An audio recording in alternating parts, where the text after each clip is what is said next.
When your worst boss becomes your biggest burden at 2 a.m., do you hang up or step up? Ethan Cole made the choice that would unravel everything he thought he knew about power, pain, and second chances. One phone call, one broken woman, one impossible night that would transform a ruthless corporate queen into something entirely unexpected. This isn't a story about falling in love with your boss. It's about what happens when kindness meets karma, when vulnerability shatters armor, and when two shattered souls decide that maybe, just maybe, being human is worth the risk. Stay until the end, hit that like button, and drop a comment with your city so I can see how far this story travels across the world. The phone screamed into the darkness at 2:47 a.m. Ethan Cole's hand shot out from under the threadbare comforter, fingers fumbling across the nightstand, knocking over an empty coffee mug before finally closing around the vibrating device. His eyes, gritty with exhaustion, cracked open just enough to register the name blazing across the screen. Clara Hale. His heart dropped into his stomach like a stone through ice. For 3 full seconds, Ethan stared at that name, the name that had become synonymous with impossible deadlines, scathing emails sent at ungodly hours, and the particular brand of professional torture that made grown men update their resumes in bathroom stalls. Clara Hale didn't call her senior copywriter at 2:47 a.m. Unless someone was dying, the office was burning down, or she'd discovered a typo in a campaign that had already gone live. None of those options were good. Ethan's thumb hovered over the decline button. God, how he wanted to press it. How he wanted to silence that shrill ring, roll over, and pretend this moment had never happened. In the next room, his 7-year-old daughter Mia was sleeping, her nightlight casting soft stars across her ceiling. She had school in the morning, he had a presentation at 9. They both needed sleep more than they needed whatever fresh crisis Clara Hale was about to dump into his lap. But Ethan Cole had been raised by a mother who believed that character was what you did when no one was watching, and decency was what you did when you had every reason not to. Those lessons had been hammered into him during lean years in a Rust Belt town where people still helped their neighbors because survival depended on it. So he answered. "Hello?" The sound that came through the speaker wasn't words. It was chaos wrapped in expensive perfume and bad decisions. Music pounded in the background, bass so heavy he could feel it through the phone. Voices shouted over each other. Someone laughed, high and cruel. And underneath it all, slurred and desperate, came Clara's voice. Ethan, I can't." Her words collapsed into each other like a building losing its foundation. "Everyone's staring. They're taking pictures. Oh God, they're taking pictures." He sat up, fully awake now, adrenaline washing away the fog of interrupted sleep. "Clara? Where are you?" "Verve. No, wait, Voltage? The place with the lights." A bitter laugh. "Always with the goddamn lights. Marcus said I should go home, but I can't remember where My phone's dying. Everyone's dying. Everything's... Clara, listen to me." Ethan kept his voice level, calm, the same tone he used when Mia woke up from nightmares. "Are you safe right now? Are you hurt?" "Hurt?" She laughed again, and this time it cracked in the middle. "I'm the one who hurts people, didn't you know? Ask anyone. Ask you, Ice Queen Clara, Ballbuster Hale. The woman who made Jenkins cry in the 3rd-floor conference room." Her voice dropped to a whisper. "They think I don't know what they call me." Ethan's mind raced. Voltage was a downtown lounge that catered to the same crowd that thought $300 bottles of vodka were a reasonable Tuesday night expense. It was 40 minutes away, minimum. Mia was asleep down the hall. He had no one to call, no neighbor he trusted enough at 3 in the morning, no backup plan that didn't involve waking up his daughter and dragging her into whatever nightmare scenario was unfolding on the other end of this call. Every logical bone in his body screamed at him to make an excuse, hang up, and let Clara Hale deal with the consequences of her own choices. She'd certainly never shown him any mercy. Just last week, she'd eviscerated him in front of the entire creative team because a tagline was adequate instead of exceptional. She'd denied his request for flexible hours 3 times, forcing him to use sick days when Mia's school called. She'd passed him over for the senior creative director position and given it to someone half as qualified with twice the ass-kissing skills. Clara Hale had made his professional life a special kind of hell for 2 solid years, and now she was drunk, alone, and falling apart in a public place where someone was definitely recording her meltdown for social media immortality. "What's the address?" Ethan heard himself say. "What?" "The address, Clara. What's the exact address of where you are?" She rattled off a street corner between hiccups. Ethan was already out of bed, grabbing the jeans he'd draped over the chair, switching the phone to speaker as he pulled a shirt over his head. "Stay inside," he said, forcing authority into his voice. "Find a corner, sit down, and do not leave the building. I'm coming to get you." "You're—" She sounded genuinely shocked. "Why would you, after everything I've—" "Because it's the right thing to do. Now stay put." He ended the call before she could argue or he could reconsider. The walk down the hall to Mia's room felt like moving through water. She was curled on her side, one arm wrapped around the stuffed elephant she'd named Mr. Trunk, her dark hair spreading across the pillow like spilled ink. She looked so small, so trusting, so completely dependent on him to make good choices. Ethan crouched beside her bed, gently brushing hair from her forehead. "Mia, sweetheart, wake up for me." Her eyes fluttered open, confused and soft with sleep. "Daddy?" "Hey, baby, I need you to wake up, okay? We have to go for a drive." "Now?" She rubbed her eyes with small fists. "It's dark." "I know, I'm sorry. Someone needs help, and we're going to help them." He kept his voice gentle but firm. "I need you to get dressed, grab Mr. Trunk, and meet me by the door in 5 minutes. Can you do that?" Mia, bless her adaptive heart, nodded. She'd learned early that life with a single parent meant sometimes plans changed without warning. "Is it an emergency?" "Sort of, but we're okay. I promise." 4 minutes later, she appeared in the living room wearing mismatched shoes and her favorite purple hoodie over her pajamas, elephant tucked under one arm. Ethan felt something crack in his chest, pride and heartbreak mixing into an emotion he didn't have a name for. "You're the best kid in the world," he said, grabbing his keys. "I know," she replied with the beautiful, unconscious confidence of childhood. The drive downtown was a study in contrasts. Their neighborhood, modest houses with chain-link fences and cars that had earned every scratch, gave way to glass towers and buildings that glittered like vertical rivers of light. Mia pressed her face to the window, watching the city transform around them. "Where are we going exactly?" she asked. "To pick up someone who needs a ride home." "Is it Miss Clara? From your work?" Ethan's hands tightened on the steering wheel. He'd mentioned his boss exactly twice to Mia, once when she'd asked why Daddy looked so sad after work, and once when she'd found him updating his resume at the kitchen table and wanted to know what it was for. He'd tried to keep it vague, age-appropriate. Apparently he'd failed. "What makes you think it's Miss Clara?" "Because you make the same face when you talk about her that you made when you talk about Grandma's green beans." Mia swung her legs, too short to reach the floor. "You don't like them, but you eat them anyway because it's the nice thing to do." Out of the mouths of babes. "Yeah," Ethan admitted. "It's Miss Clara." "Is she sick?" "Something like that." They found parking 2 blocks from Voltage, an absurd stroke of luck that felt cosmically suspicious. Ethan locked the car, then turned to Mia with his serious face. "I need you to wait here for a few minutes while I go inside and find her. Keep the doors locked. Don't open them for anyone but me. If anything feels wrong, you call 911. Understand?" Mia's eyes went wide, but she nodded. "I'll protect Mr. Trunk."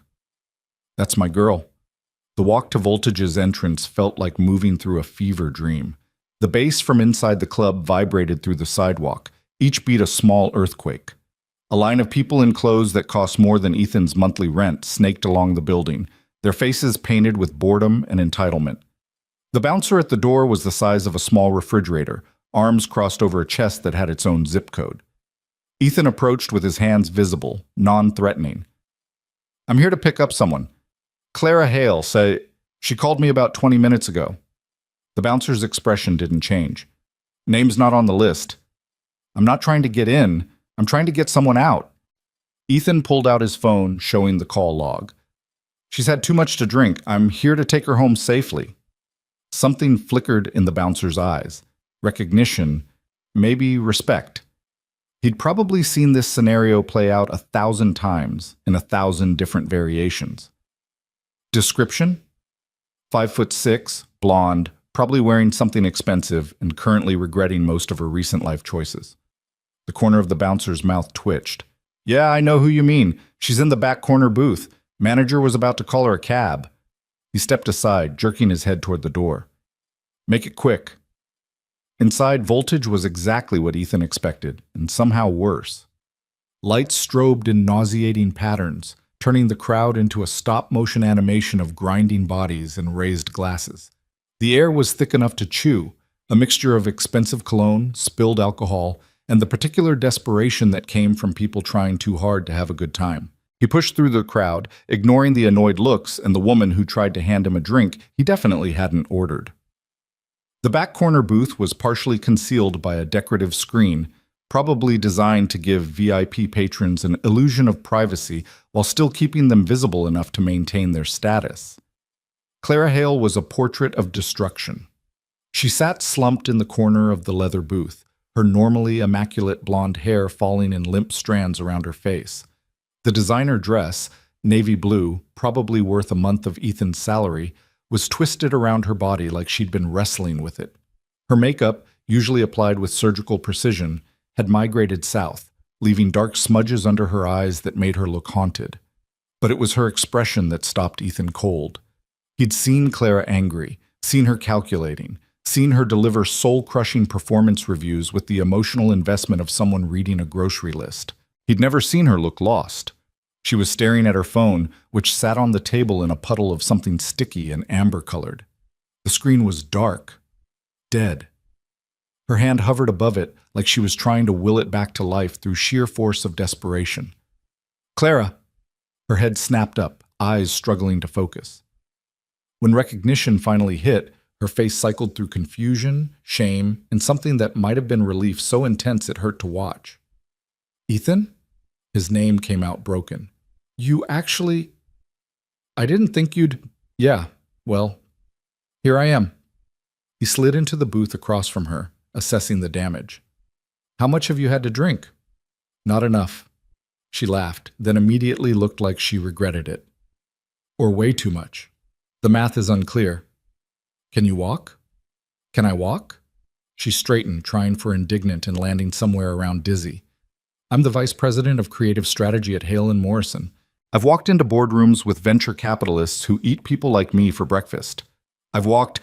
She tried to stand, her legs immediately betraying her. Ethan caught her arm before she could faceplant into the table. Okay, we're establishing that walking is aspirational at this point. He maneuvered himself next to her, getting an arm around her waist. We're going to stand up together on 3, 1, 2... They rose in a graceless tangle of limbs and apologies. Clara's expensive shoes, heels that could double as weapons, made her wobble dangerously. Ethan guided her out of the booth, supporting most of her weight while trying to maintain some degree of dignity for both of them. The walk through voltage felt like traversing a hostile battlefield. People stared. Some laughed. Ethan saw at least 3 phones raised, recording their awkward exodus. He positioned himself between Clara and the worst of the cameras, using his body as a shield. They're watching, Clara mumbled against his shoulder. They're all watching me fall apart. Let them watch, Ethan replied, jaw tight. By tomorrow, they'll have moved on to the next scandal. Keep moving. The cool night air hit them like a blessing when they finally made it outside. Clara gasped, filling her lungs with oxygen that didn't taste like regret and bad decisions. The bouncer gave Ethan a nod of acknowledgement as they passed. My car's 2 blocks that way, Ethan said, adjusting his grip. Think you can make it? Do I have a choice? There's always a choice. But your options right now are walk with me or I throw you over my shoulder fireman style, and I really don't think either of us wants that. She made a sound that might have been a laugh. You're different outside the office. So are you. They moved slowly, Claire's heels clicking an uneven rhythm against the sidewalk. She leaned heavily against him, and Ethan tried not to think about how small she felt, how fragile. At work, Clara Hale was a force of nature, all sharp edges and barely contained fury.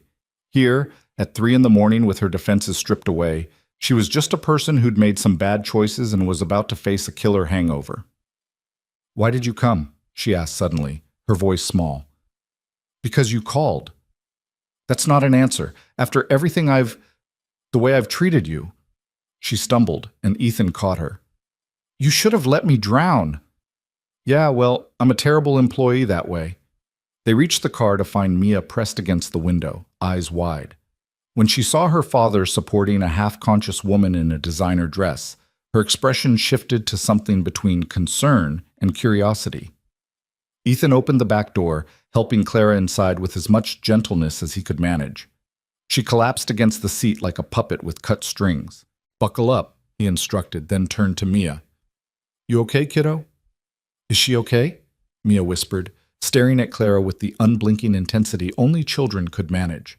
She will be. She just needs to sleep it off. He climbed into the driver's seat, started the engine. Clara, I need your address. Silence from the back. Clara?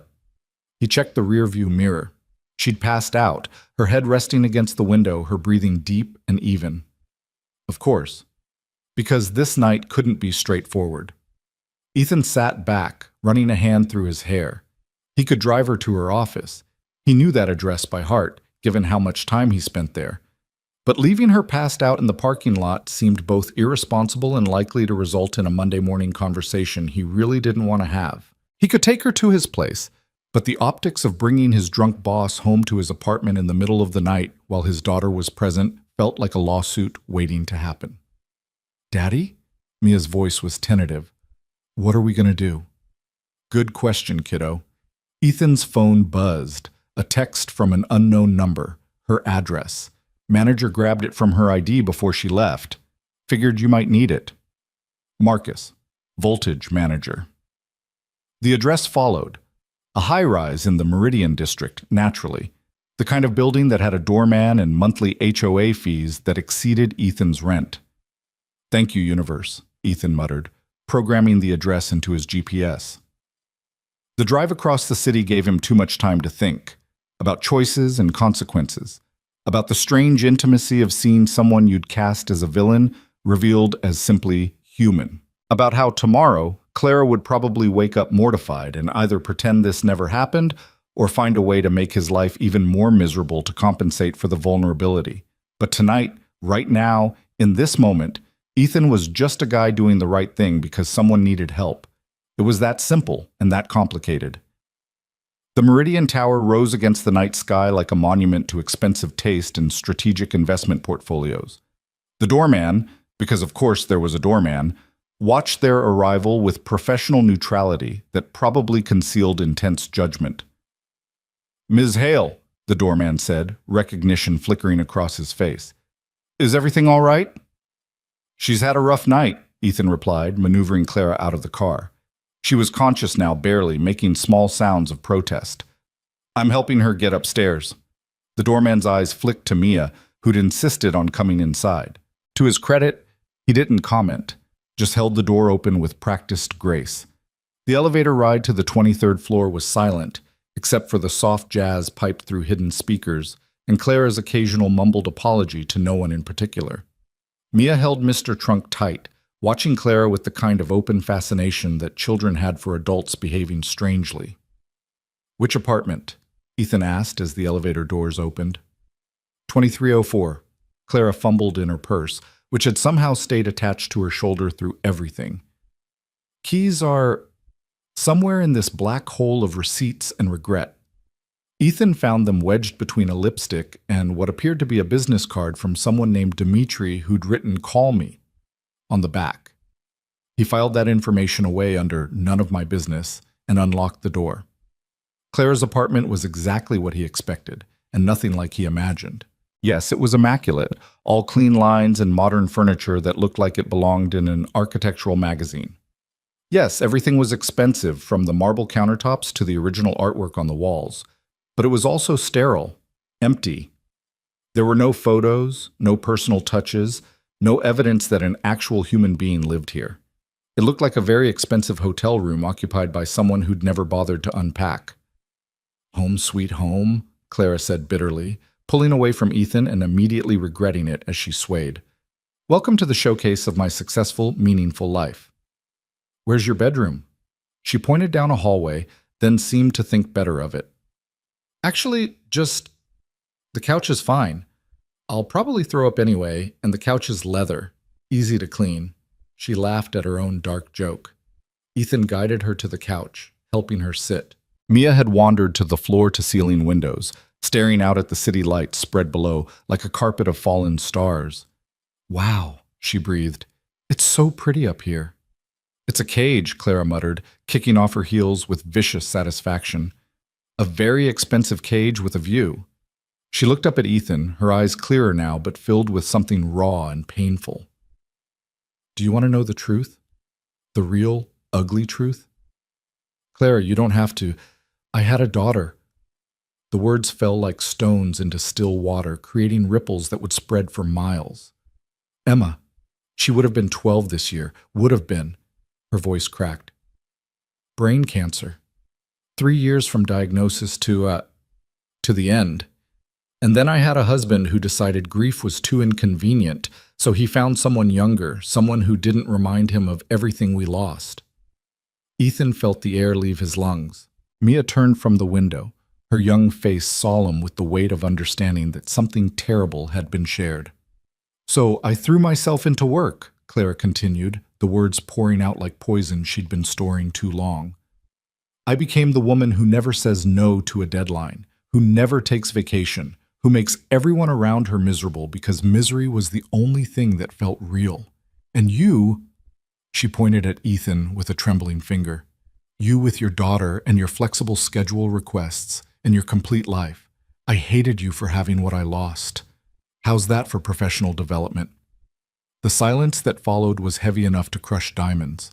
Mia crossed the room and did something that stopped Ethan's heart. She climbed onto the couch next to Clara and offered her Mr. Trunk. "You can hold him," Mia said softly. "He helps when things are sad." Clara stared at the stuffed elephant like it was an alien artifact. Then slowly she took it, clutching it to her chest as tears finally spilled down her cheeks. Not the pretty, delicate tears of movies, but the ugly, gut-wrenching sobs of someone who'd been holding back an ocean.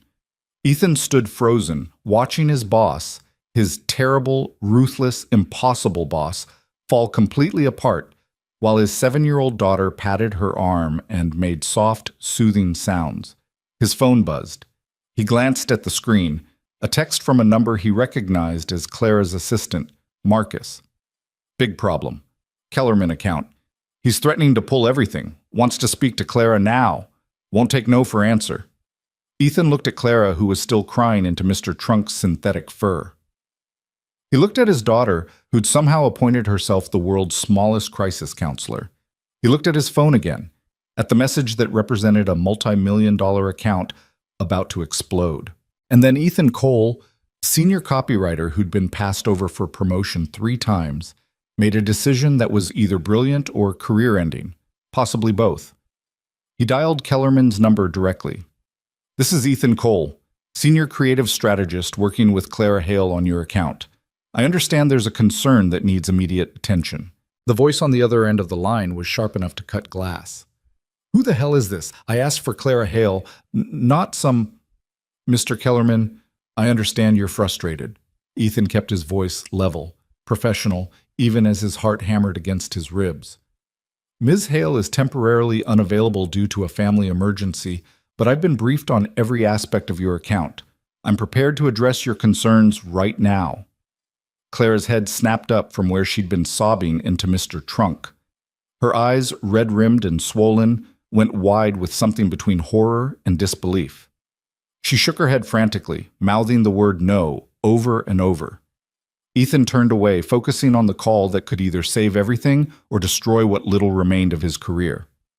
"A family emergency?" Kellerman's laugh was acid. "That's convenient. You know what I think is a family emergency? The fact that my teenage daughter just showed me the mock-ups for our spring campaign, and she said, and I quote, 'Dad, this looks like it was designed by someone's grandpa trying to be cool. My 16-year-old daughter just torched a $2 million campaign before it even launched.'" Ethan's mind raced. He'd seen those mock-ups. Clara had presented them in last Thursday's meeting with her characteristic confidence, brooking no disagreement. They were safe, corporate, designed to appeal to the broadest possible demographic while offending absolutely no one. They were also, if he was being honest, completely forgettable. He'd said as much in his notes, which Clara had dismissed with a curt, "We're not here to take creative risks with an account this size." "Your daughter's right," Ethan said. The silence on the other end was absolute. Behind him, he heard Clara make a strangled sound. "Excuse me?" Kellerman's voice dropped to a dangerous quiet. "The current mock-ups don't reflect what makes Kellerman Athletics unique in the market. They're playing it safe when your brand has always been about pushing boundaries. Your company's origin story, you started in your garage making custom shoes for local athletes who couldn't afford the big brands. That's not a story about playing it safe. That's rebellion. That's authenticity. And right now, we're selling you like you're just another corporate entity instead of the brand that tells mainstream athletic companies to go to hell." Ethan could feel Clara's stare boring into his back. Mia had gone very still, sensing the tension even if she didn't understand the specifics. "Keep talking," Kellerman said, and for the first time he sounded interested instead of angry. "We need to scrap the current direction and rebuild from the ground up. Not a refresh, a revolution. I'm talking about showcasing real athletes, not models. People who chose Kellerman because they couldn't afford Nike, but stayed with Kellerman because they believed in what you stand for. User-generated content, raw footage, stories that feel earned instead of manufactured. We stop trying to compete with the big brands on their terms and start reminding people why the alternative matters. That's a complete overhaul. We launch in 6 weeks. Then we have 6 weeks to do something that actually matters instead of something that just exists." Ethan's grip tightened on his phone. "Mr. Kellerman, you didn't build your company by asking permission or playing by someone else's rules. Why would you advertise it that way?" The pause that followed felt like it lasted several lifetimes. Ethan could hear his own heartbeat, could feel the weight of Clara's gaze, could sense the entire trajectory of his career balanced on whatever came next. "Send me a revised creative brief by end of business Monday," Kellerman said finally. "And I want you leading this, not Clara. Nothing personal against her, but you clearly understand what I'm trying to build here. She was selling me beige. I don't do beige." "You'll have it by noon," Ethan promised. "Noon Monday, or I pull the account and you can explain to your superiors how you lost $2 million over a phone call at 3 a.m. The line went dead. Ethan lowered his phone slowly, staring at it like it might explode. Behind him, the silence was so complete he could hear the hum of Clara's refrigerator from the kitchen. "Did you just—" Clara's voice was barely a whisper. "Did you just completely undermine my creative direction, promise a full campaign overhaul in 6 weeks, and commit me to a deliverable I had no part in approving?" Ethan turned to face her. She was still holding Mr. Trunk, mascara streaked down her cheeks, her designer dress wrinkled beyond redemption. She looked simultaneously furious and awed. "Yeah," he said, "I did. That was either the bravest or the stupidest thing I've ever witnessed in my entire career." She set the stuffed elephant down carefully, like it was made of spun glass. "I genuinely can't decide which." "Does it matter? The account's saved.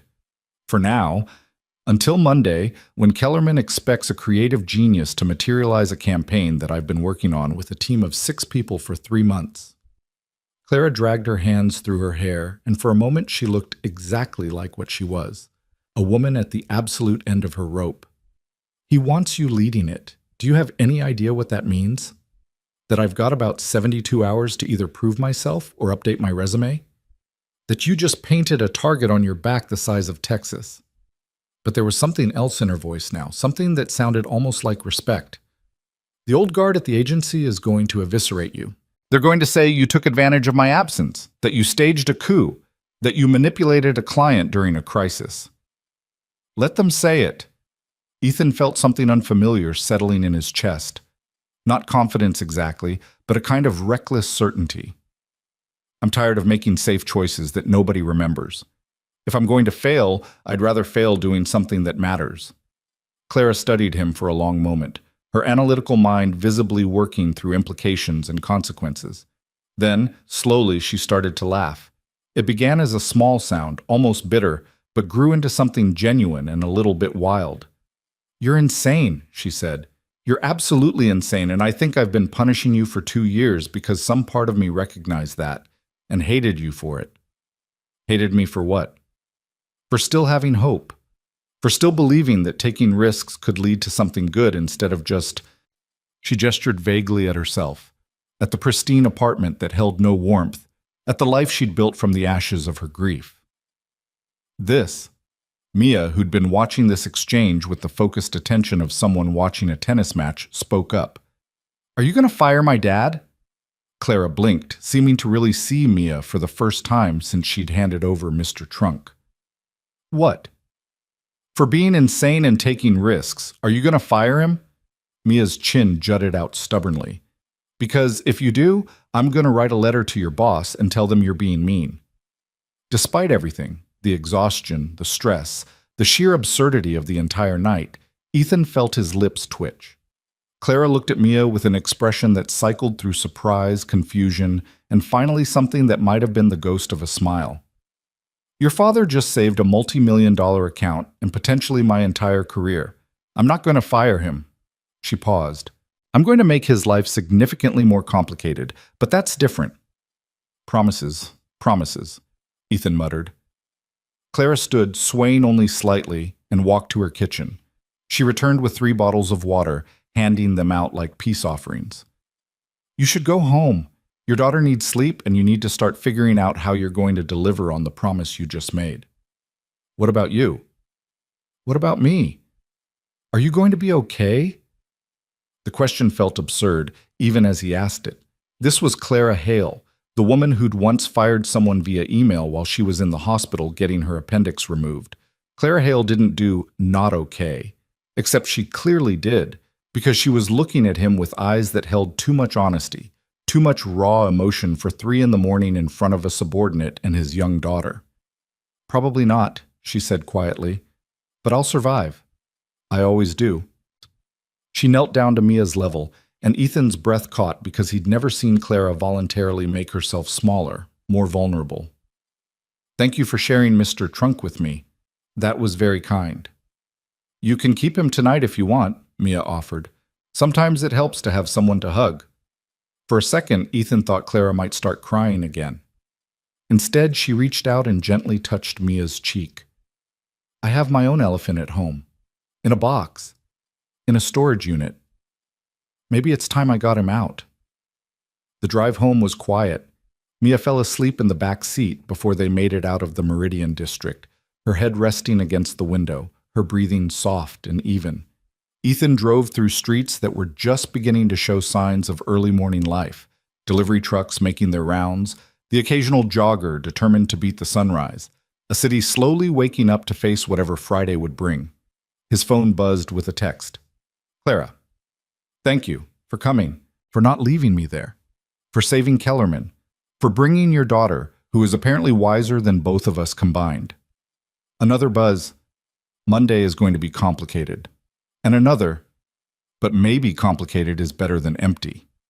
Ethan didn't respond. There wasn't anything to say that wouldn't sound trite or presumptuous. Instead, he drove home, carried his sleeping daughter to her bed, and tucked her in with Mr. Trunk restored to his rightful place. Then he made coffee, opened his laptop, and started building a creative brief that would either make his career or end it. By the time Mia woke up at 7, squinting against the sunlight streaming through her window, Ethan had filled 12 pages with ideas, concepts, and a vision for Kellerman athletics that made his earlier work look like amateur hour. Daddy? Mia appeared in the doorway in her purple pajamas, hair sticking up in at least 4 directions.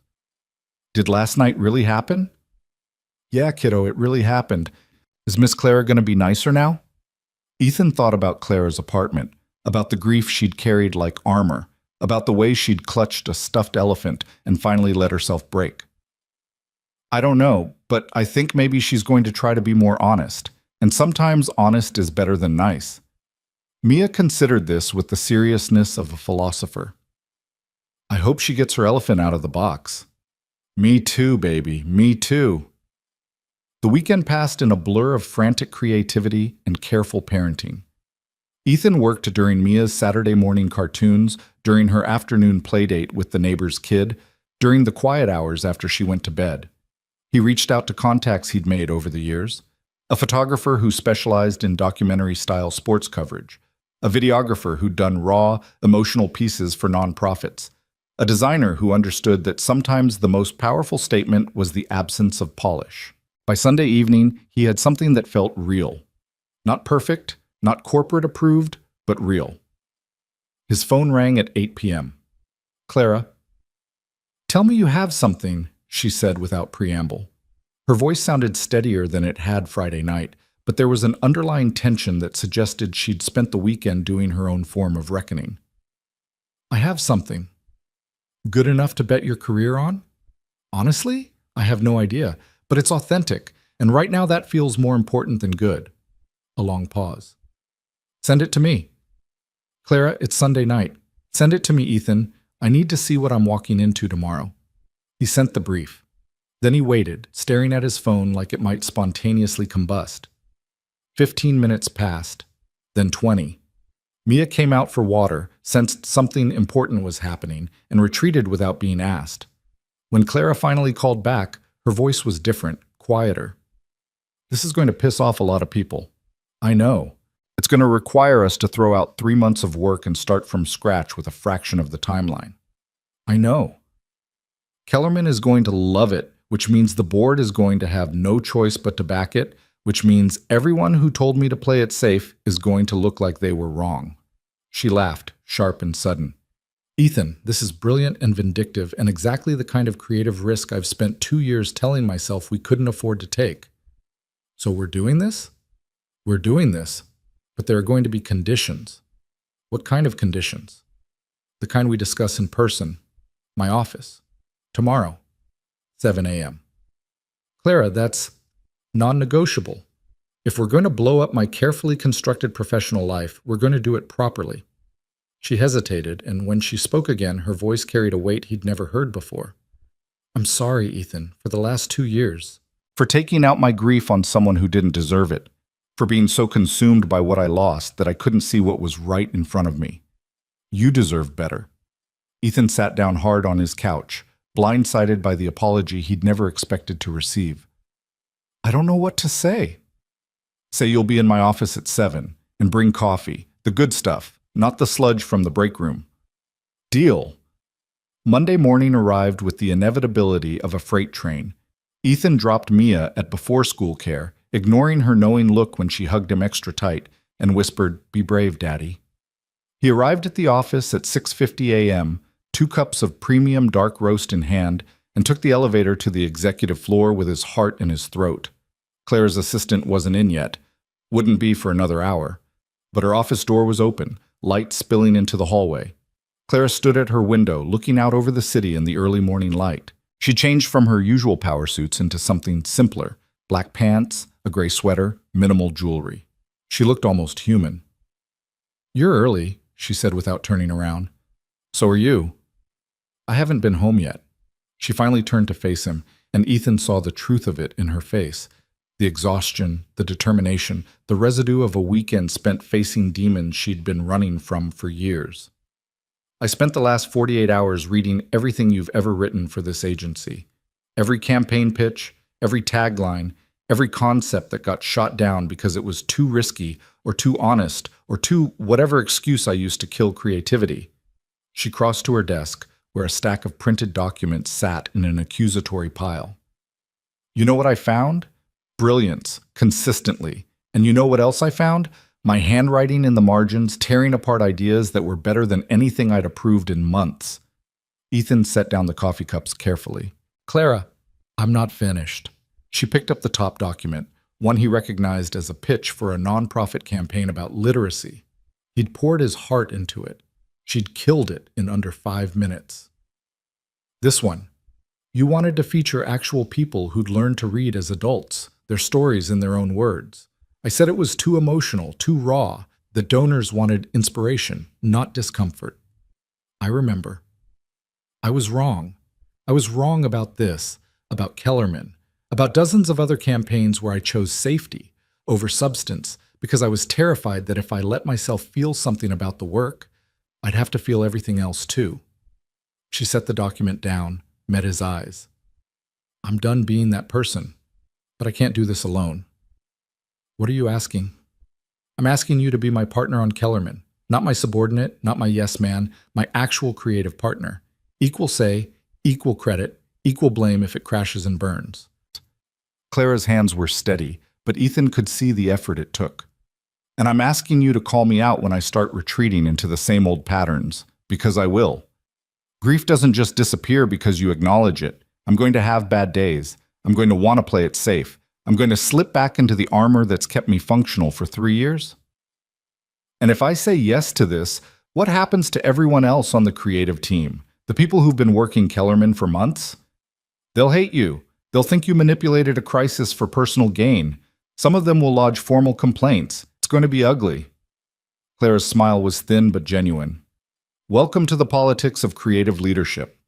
And my request for flexible hours? For time with Mia? Approved. Retroactively for the last 2 years. You'll keep your full salary and benefits, but if you need to leave at 3 to pick up your daughter, you leave at 3. If you need to work from home because she's sick, you work from home. And anyone who has a problem with it can bring it to me directly. Ethan stared at her, searching for the catch, the hidden clause that would make this all make sense. Why? Because you showed up at 3 in the morning when you had every reason to hang up on me. Because your 7-year-old daughter taught me more about compassion in 5 minutes than I've learned in 3 years of therapy I won't admit to anyone I'm attending. Because you saved my account and my reputation and asked for nothing in return. Clara's voice softened. And because I'm tired of punishing you for having what I lost. You're a good father. That shouldn't be a liability. The elevator dinged in the distance. Other early arrivals, the office slowly coming to life. They didn't have much time before the performance would begin. Before Clara would have to be the VP of Creative Strategy and Ethan would have to be the senior copywriter who'd somehow landed the biggest account of the season. Okay, Ethan said. Okay? I'll partner with you on Kellerman. Equal say, equal credit, equal blame. But I have a condition of my own. Clara raised an eyebrow. I'm listening. You get the elephant out of storage. You put it somewhere you can see it. And when you have a bad day, and you will, you remember that grief isn't weakness and vulnerability isn't failure. For a moment, Clara looked like she might argue, might retreat behind the professional distance that had served her for so long. Then she nodded, once, sharp and definite. Deal. They shook hands, a formal gesture that felt absurdly official given that Ethan had seen this woman sobbing into his daughter's stuffed toy less than 72 hours ago. But it was also necessary, a line in the sand, a commitment made tangible. The office began to fill. Voices echoed in hallways. Coffee machines gurgled to life. Marcus Chen, Clara's assistant, appeared in the doorway with his tablet and his ever-present efficiency, took one look at Ethan standing in Clara's office at 7 in the morning, and went very still. Marcus, Clara said calmly, please schedule an all-hands meeting for the creative department. 9 a.m., conference room A. May I ask what this is regarding? Regime change. Marcus's eyes widened fractionally, the most emotion Ethan had ever seen from the man. I'll send the invites. By 8:30, the rumors were already spreading. Ethan could feel them like a change in air pressure as he walked through the office. People stopped talking when he passed. Eyes tracked him with a mixture of curiosity and suspicion. Julie, from accounts receivable, actually mouthed, "What did you do?" as he headed to his desk. His email was a disaster zone. 23 messages since midnight, most of them from team members on the Kellerman account demanding to know what was happening. 3 from department heads asking for clarification on concerning rumors. And 1 from Clara with a subject line that just read, "Buckle up." He opened it to find a single sentence. They're going to come for you. Let them. The conference room at 9 was standing room only. The entire creative department had turned out, along with several executives who'd heard enough whispers to justify their attendance. Ethan stood at the back, trying to be invisible, while Clara positioned herself at the front with the calm of someone about to deliver a sermon.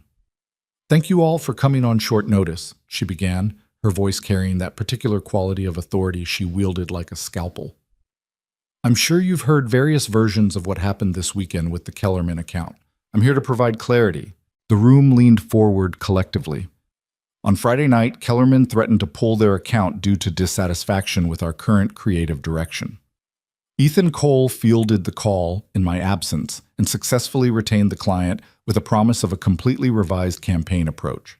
As of this morning, Ethan and I will be co-leading the Kellerman account as equal creative partners with full authority to rebuild the campaign from the ground up. The silence that followed was profound. Then someone in the back, Stephen, one of the art directors who'd been on Kellerman from day one, stood up. "You're telling us that 3 months of work is being thrown out because Cole made promises he can't keep? I'm telling you that 3 months of safe, uninspired work is being replaced with something that actually reflects the client's brand values and market position." Clara's voice didn't rise, but it cut through the room like winter wind. "If you have concerns about the new direction, you're welcome to review the creative brief Ethan prepared. If you still have concerns after that, you're welcome to request reassignment." "This is insane," Stephen said flatly. "He went over your head. He saved my ass," Clara interrupted. And the profanity from her mouth was so unexpected that Stephen actually stopped talking. "He made a judgment call during a crisis, and he was right. More right than I'd been in months of playing it safe. So either get on board with the new direction or get out of the way, because this campaign is happening with or without your blessing." Another hand went up. Rebecca from copywriting, someone Ethan had always liked, always thought of as an ally. "Is it true he did this at 3 a.m, that you were, unavailable?" The implication hung in the air, ugly and loaded. Clara smiled, and it wasn't a nice smile. "I was dealing with a personal matter. Ethan handled a professional crisis with competence and creativity. Would you like to discuss this further, or would you like to keep your job?" Rebecca sat down hard. "Anyone else?" Clara surveyed the room with the calm of a general who'd already won the war and was just waiting for the stragglers to surrender. "No? Excellent. The revised brief will be distributed by end of day. First creative meeting is tomorrow at 8. If you're on this account, I expect to see concepts that take risks and tell truths. If that's not something you're capable of, find me a replacement who is." She dismissed them with a wave of her hand, and the exodus was swift and silent. Only Ethan remained, still standing at the back of the room, watching people file out while shooting him, looks that ranged from resentful to openly hostile. When the room was empty, Clara turned to him. "That went better than expected." "Better? They look like they want to murder me and make it look like an accident. They'll get over it, or they won't, and we'll find people who actually want to do good work instead of coast on mediocrity." She gathered her materials, her movements precise and controlled. "There's one more thing." "What?" "I'm having dinner with my therapist tonight. Emergency session to discuss why I thought getting drunk in public and trauma dumping on my employee and his child was a healthy coping mechanism." She said it matter-of-factly, like she was discussing a dentist appointment. "She's going to have a field day with this." Ethan felt something in his chest loosen. "That's good, that you're talking to someone. Don't get sentimental on me, Cole. We've got 6 weeks to deliver a miracle. Save the emotions for the work." But she was smiling when she said it, and Ethan found himself smiling back. The rest of the day was chaos, but it was productive chaos. The creative brief went out at 2 p.m., and within an hour, Ethan's inbox was flooded with responses. Some were angry, some were confused, but a few, a surprising few, were excited. "This is what we should have been doing from the start," wrote Jessica from design. "When do we begin?" Finally came from Marcus in video production. "Something worth making." At 3 p.m., Ethan packed his laptop and headed for the door. Heads turned, whispers followed. He didn't care. He had a daughter to pick up, homework to supervise, dinner to make. His phone rang as he reached his car. "Clara, you left." "I told you I would." A pause. "How does it feel?" "Honestly, terrifying and amazing in equal measure." "Good," Clara said. "That means you're doing something that matters. See you tomorrow, partner." She hung up before he could respond, and Ethan stood in the parking lot holding his phone and grinning like an idiot because somewhere in the chaos of the last 72 hours, everything had shifted, and for the first time in 2 years, he felt like he was exactly where he was supposed to be. Mia was waiting by the school gate with her backpack almost bigger than she was, her face lighting up the moment she spotted Ethan's car. She climbed into the back seat with the practiced efficiency of a child who'd done this 1,000 times, buckling herself in before he could even ask. "How was your day, kiddo?" Good. We learned about fractions and I only got one wrong on the quiz. She paused, swinging her legs. How was yours? Did everyone at work hate you like you said they would? Ethan met her eyes in the rearview mirror. Pretty much, yeah. But you did the right thing anyway? I did the right thing anyway. Mia nodded, satisfied with this answer in the way only a 7-year-old could be. Mrs. Patterson says doing the right thing is hard, but that's what makes it count. Mrs. Patterson is a wise woman. They stopped for groceries on the way home, Mia helping him pick out vegetables she'd actually eat and lobbying hard for cookies that Ethan pretended to consider before adding to the cart. Normal things, routine things, the kind of mundane moments that kept him grounded when everything else felt like it was spinning out of control. His phone buzzed while they were in the checkout line. A text from a number he didn't recognize at first, then realized was Stephen from the meeting. You made a lot of enemies today. Watch your back. Ethan deleted it without responding. There was nothing to say that wouldn't make things worse, and he was too tired to care about office politics when he had dinner to make, and a daughter who needed help with homework. They ate spaghetti at their small kitchen table, Mia chattering about her friend Emma's birthday party next weekend, and whether she thought Ethan would let her get her ears pierced when she turned 8. Normal conversation, safe topics. The kind of evening that reminded Ethan why he'd answered that call Friday night in the first place. Because this life, this simple, beautiful life with his daughter, was worth protecting at any cost.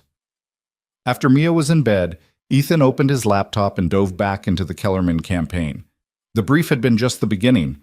Now came the hard part, translating concept into concrete creative executions that would either prove his instincts right or destroy his credibility entirely. He worked until midnight, building mood boards and sketching out campaign frameworks, reaching out to the photographer and videographer he'd contacted over the weekend. By the time he finally closed his computer, he had the skeleton of something that felt honest. Raw. Completely different from anything the agency had produced in recent memory. It was either going to be spectacular or it was going to get him fired. Possibly both. Tuesday's creative meeting started at 8 sharp. Ethan arrived at 7:45 to find Clara already in the conference room, surrounded by printouts and color swatches, her hair pulled back in a ponytail that made her look younger, less armored. You look like you slept, she observed. 4 hours counts as sleep in my world. Ethan set down his coffee and materials. You? 3, but who's counting? She gestured to the walls where she'd already hung preliminary concepts. I took the liberty of starting visual development based on your brief. Tell me if I'm off base. Ethan studied the images she'd selected. Real athletes in mid-motion, faces showing effort and determination rather than the posed perfection of typical sports advertising. There was sweat. There was strain. There was authentic joy in the act of pushing the body beyond its limits. It was everything the previous campaign had been afraid to show. This is perfect, he said quietly. Don't sound so surprised. I was good at this once, before I forgot why I started doing it in the first place. Clara straightened one of the images that had gone slightly crooked. The team starts arriving in 10 minutes. Fair warning. At least 3 people requested transfers yesterday, and 2 more filed complaints with HR about the sudden change in leadership structure. Great, fantastic, exactly what I wanted to hear. Ethan, Clara turned to face him fully. This was always going to be hard. We're not just changing a campaign, we're challenging an entire culture of risk aversion that I spent 2 years building. People are going to fight back because it's comfortable to play it safe, and we're asking them to be brave. And if they won't be, then we find people who will. The team that filed into the conference room 15 minutes later was noticeably smaller than the group that had attended Monday's announcement. Some faces were missing, the ones who'd requested transfers or simply decided this wasn't a fight they wanted to be part of. The ones who remained looked wary, defensive, like soldiers who weren't sure if they were walking into an ambush. Jessica from design was there, along with Marcus from video production. Rebecca from copywriting had stayed, though her expression suggested she was reserving judgment. A few junior team members Ethan barely knew sat in the back, wide-eyed and clearly trying to figure out which side of this conflict would be safer to align with. Stephen was conspicuously absent. Thank you for being here, Clara began, and Ethan noticed she'd modulated her tone. Still authoritative, but less cutting, more collaborative. I know the last 48 hours have been chaotic. Change always is, especially when it happens fast. But I want to be clear about something. This isn't about politics or power plays. This is about doing work that matters. She clicked to the first slide, one of Ethan's core concepts. A young woman in worn-out Kellerman shoes, mid-stride on a cracked city sidewalk, her expression fierce with concentration. The tagline read, "We run where the pavement ends and the real work begins." Kellerman Athletics wasn't built in a boardroom, Clara continued. It was built in a garage by someone who believed that quality athletic gear shouldn't be a luxury. Every pair of shoes they make is a middle finger to the idea that you need to spend $300 to pursue your passion. And we've been selling them like they're just another option in a crowded market, instead of an alternative to the entire system. Jessica leaned forward, studying the image. This is a completely different visual language from what we've been developing. Because the visual language we were using was wrong, Ethan said, stepping up beside Clara. We were trying to make Kellerman look like Nike or Adidas. But Kellerman isn't those brands. It's the brand for people who can't afford those brands, or who are tired of what those brands represent. Our campaign should feel like a rebellion, not a resignation. That's a risky position, Rebecca said carefully. Alienating the mainstream market to appeal to a niche could backfire spectacularly. Or it could give Kellerman the authentic identity they've been missing, Marcus countered. He'd been quiet until now, but when he spoke, his voice carried conviction. I've been shooting corporate sports content for 5 years, and it all looks the same. Perfect lighting, perfect bodies, perfect moments that feel completely manufactured. This feels real. That's worth the risk. Easy for you to say when it's not your job on the line, someone from the back muttered. Clara's expression went cold. Everyone's job is on the line. That's what working in creative means. We either produce work we're proud of, or we produce work that gets forgotten the moment the campaign ends. I'm tired of being forgotten. The room went quiet. Here's how this is going to work, Clara continued, clicking to the next slide. We have 5 weeks and 4 days to deliver a complete campaign. Video, print, social, experiential. Ethan and I will be splitting responsibilities, but we need every person in this room functioning at their absolute best. That means honesty. If you think an idea is bad, say so. If you have a better approach, pitch it. But if you're going to stay on this team, I need you to be all in. Half measures aren't going to cut it. She looked around the room, meeting each person's eyes in turn. If you're here because you think this is impossible, leave now. If you're here because you want to prove that it is possible, let's get to work. Nobody moved. Good, Clara said. Let's talk execution. The next 2 hours were intense. They broke down the campaign into components. A hero video featuring real Kellerman customers telling their stories. A print series showcasing athletes in non-traditional training environments. A social media strategy built around user-generated content and authentic testimonials. Every idea was challenged, refined, rebuilt. Ethan found himself in heated debates with Jessica about visual tone, while Clara pushed back on Marcus's timeline with the ferocity of someone who'd memorized every excuse for why things couldn't be done and had decided to reject them all. It was exhausting and exhilarating in equal measure. By 10:30, they had a framework. Not a finished campaign, but a roadmap that felt achievable if everyone worked harder than they'd ever worked before. First round of concepts due Friday, Clara announced as the meeting broke up. And I want real work, not safe work. If I see anything that looks like it came from the previous campaign direction, I'm sending you back to start over. The team filed out, and Ethan caught Jessica hanging back, waiting until the room was empty. I just wanted to say, she started, then paused, choosing her words carefully. What you did this weekend, taking that call, rebuilding the brief, it took guts. And I'm glad someone finally pushed back on the safe approach. I've been here 3 years and I've watched us kill every interesting idea because we were too afraid of failure. You could have pushed back too, Ethan said gently. Yeah, but I'm not the one with a kid depending on me. You had more to lose and you did it anyway. She smiled, quick and genuine. That means something. She left before he could respond, and Ethan stood in the empty conference room, feeling like maybe, just maybe, this wasn't going to be a complete disaster. Clara appeared in the doorway. "You have that look." "What look?" "The look people get when they realize they might actually pull off the impossible thing they promised." She entered the room, starting to gather the materials they'd left scattered across the table. "Don't get cocky. We still have to execute, and execution is where most brilliant ideas go to die." Always with the encouragement, "I'm a realist." But she was smiling. "How's Mia?" The question caught Ethan off guard. In 2 years of working for Clara, she'd never once asked about his daughter, had barely acknowledged that he had a life outside the office beyond the inconvenient way it occasionally interfered with his availability.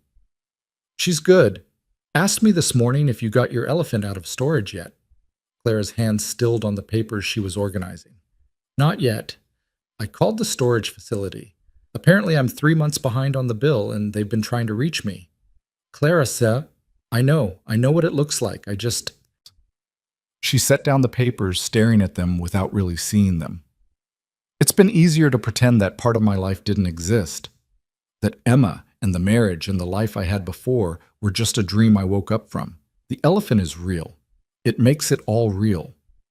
Maybe real is better than pretending. Maybe."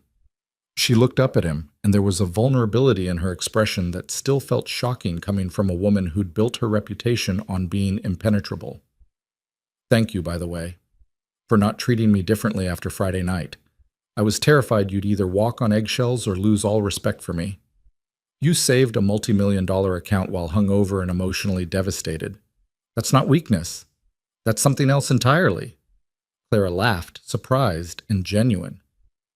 "Stubborn stupidity?" "I was going to say resilience, but sure, we can go with your version." His phone buzzed, a text from Mia's school. "Hi, Mr. Cole, just a reminder that parent-teacher conferences are next week. Please schedule your appointment at your earliest convenience." Ethan cursed softly. Between the Kellerman chaos and everything else, he'd completely forgotten. "Problem?" Clara asked. "Parent-teacher conference. I need to schedule it, but next week is going to be insane with the campaign development." "What day works best for you?" "Clara, you don't have to, Ethan, what day works best for you?" He checked the email again. "Thursday afternoon, 3:30. Clara pulled out her phone, fingers flying across the screen. "Done. You're blocked out from 3 to 5 next Thursday. Anyone who has a problem with it can bring it to me." "You know this is going to fuel the rumors that I'm getting special treatment." "You are getting special treatment. You're being treated like a human being with responsibilities outside of work. If that's considered special, we've got bigger problems." She finished gathering her materials. "I'm going to work from home this afternoon. I need to make some calls that I'd rather not have the entire office overhearing. Everything okay?" "I'm calling the storage facility, going to pay the bill and schedule a time to go through Emma's things." Clara said it quickly, like if she slowed down she might lose her nerve. "My therapist thinks I've been avoiding it for too long, that I can't move forward if I'm still running from the past." Ethan didn't know what to say to that, so he settled for simple honesty. "Do you want company?" "I don't have to be there, but if you'd rather not do it alone..." "No." She cut him off, then softened. "Thank you, but this is something I need to do by myself. Some dragons you have to face solo."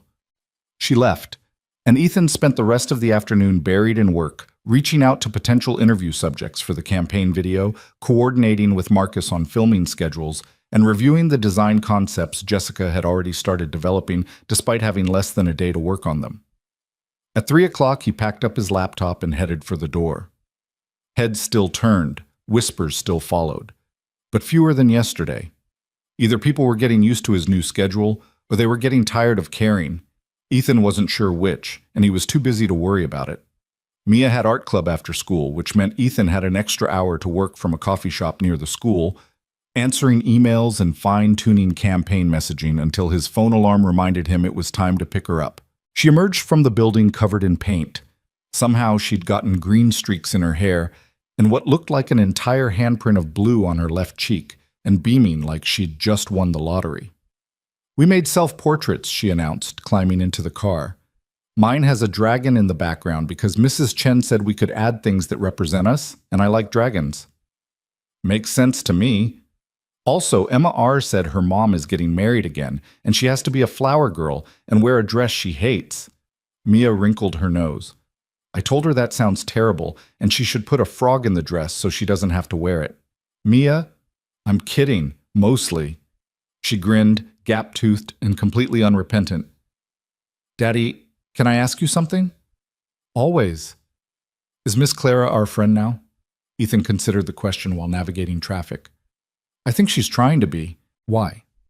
Because friends help each other, and she helped you with work, and you helped her when she was sad. So that sounds like friends to me. Mia kicked her feet against the seat. I think she needs more friends. Her apartment was really pretty, but it was really lonely. Out of the mouths of babes, indeed. You're probably right, kiddo. They made tacos for dinner, Mia's current favorite food, and she told him about the book her class was reading while cheese melted and tortillas warmed. Normal. Grounding. The kind of evening that reminded Ethan that no matter how chaotic work became, this was what actually mattered. After Mia was asleep, Ethan returned to his laptop and found an email from Clara, time-stamped 7:43 p.m. The subject line was simple: progress. He opened it to find a single photo, a stuffed elephant, gray, worn, one ear slightly more threadbare than the other, sitting on what looked like Clara's pristine white couch. It looked out of place and perfect at the same time. Below the image, a message. His name is Winston. Emma named him when she was 4. I forgot how much I missed him. Ethan sat back, staring at the photo, feeling something shift in his understanding of the woman who'd terrorized him for 2 years. She wasn't becoming a different person. She was remembering who she'd been before grief had turned her into armor and sharp edges. He typed back, Winston is an excellent name. Glad he's out of storage. Her response came immediately. Don't get sentimental on me, Cole. We still have a campaign to build and a deadline to meet. But she attached another photo, this one of her desk at home, covered in sketches and notes, Winston visible in the background. Working hard, but not alone anymore. Ethan smiled and got back to work. The rest of the week blurred together in a chaos of creative development and rapid iteration. Jessica delivered design concepts that made Ethan's heart race. Stark, honest images that felt more like documentary photography than advertising.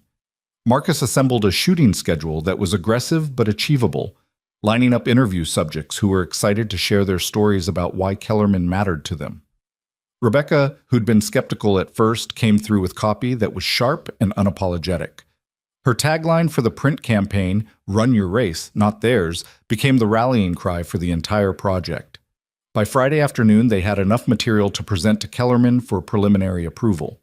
Clara scheduled the call for 4 o'clock, and the entire team gathered in the conference room with the nervous energy of students waiting for exam results.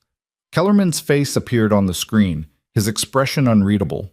For 30 seconds, he didn't say anything, just studied the concepts they'd presented with the focus of someone evaluating whether to buy a house or burn it down.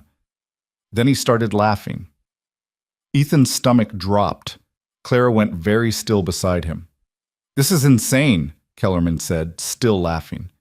"This is completely insane, and it's exactly what I've been trying to get someone to understand for 5 years. He leaned forward, his expression intense. "This doesn't look like an ad campaign. It looks like a movement." The conference room collectively exhaled. "You actually listened," Kellerman continued, "not just to what I was saying, but to what I was trying to build. Do you know how rare that is? How many agencies have pitched me campaigns that look like they could be for any athletic brand, just with my logo slapped on?" "Too many," Clara said dryly. "Way too many. But this?" He gestured at the screen. "This is mine. This is what my company is supposed to feel like. When can we see the full execution?" 3 weeks, Ethan said, before his brain could catch up with his mouth. "We'll have video rough cuts, final print layouts, and a complete social strategy." Clara shot him a look that clearly communicated, "Are you insane?" but didn't contradict him. 3 weeks, Kellerman repeated. "That's ambitious. That's what you're paying for." Kellerman grinned. "I like you, Cole. Don't screw this up." The call ended, and the room erupted. Jessica hugged Marcus. Rebecca actually smiled, genuine and unreserved. The junior team members looked at each other with expressions that suggested they'd just witnessed something they'd be talking about for years. Clara stood, and the room quieted. 3 weeks is going to be hell. We're going to work harder than we've ever worked. Some of you are going to want to quit. Some of you are going to hate me by the end of this. She paused, meeting each person's eyes. But we're going to make something that matters. So go home, get some rest this weekend, and come back Monday ready to prove that we're not just another agency churning out forgettable work. The team dispersed, energized despite the exhaustion. Ethan started gathering his materials when Clara touched his arm. 3 weeks? Are you trying to kill us? I'm trying to prove that we can do what everyone else said was impossible. Well, you've certainly committed us to it now. But she was smiling. Go pick up your daughter. And Ethan? Yeah? Thank you. For pushing me. For believing this could work when I was too scared to try. Ethan wanted to say something profound, something that would capture the strange alchemy of the last week, how a 2 a.m. phone call had transformed into a partnership that felt more real than anything he'd experienced in his professional life. But Clara was already walking away, and maybe some things didn't need to be said out loud to be understood. He picked up Mia, and they went out for pizza to celebrate, even though she didn't fully understand what they were celebrating. She just knew Daddy looked happy in a way he hadn't in months, and that was enough. Saturday morning, Ethan woke to a text from Clara. Brunch? My treat. Bring Mia. He stared at the message, convinced he was still dreaming. Clara Hale didn't do brunch. Clara Hale barely did meals that weren't consumed at her desk while simultaneously on a conference call. You're serious, he texted back. Completely. There's a place near my apartment that makes incredible pancakes, and I've been thinking about something Winston said. Winston talks now. Don't be cute. Be here at 10. She sent an address, and Ethan found himself getting Mia ready for what was possibly the strangest social invitation he'd ever received. The restaurant was tucked into a corner of the Meridian District, the kind of place that looked unassuming from the outside but was packed with people who knew good food when they found it. Clara was already there, sitting at a table by the window, wearing jeans and a simple sweater that made her look like a completely different person from the executive who commanded boardrooms. Winston sat on the seat beside her. Mia's eyes went wide. You brought him. He wanted to see you again, Clara said seriously. Apparently, he's been asking about Mr. Trunk. Mia climbed into the booth and immediately started arranging the 2 stuffed animals like they were having their own conversation. Clara watched with an expression Ethan couldn't quite read, something between pain and wonder. Thank you for coming, Clara said once they'd ordered. I know this is weird. It's different, Ethan allowed, but not bad. I've been thinking about what you said, about getting Winston out of storage, about making space for the past instead of running from it. She fidgeted with her coffee cup, a nervous gesture that looked foreign on her.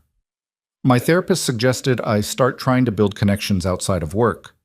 Real connections, not just professional relationships.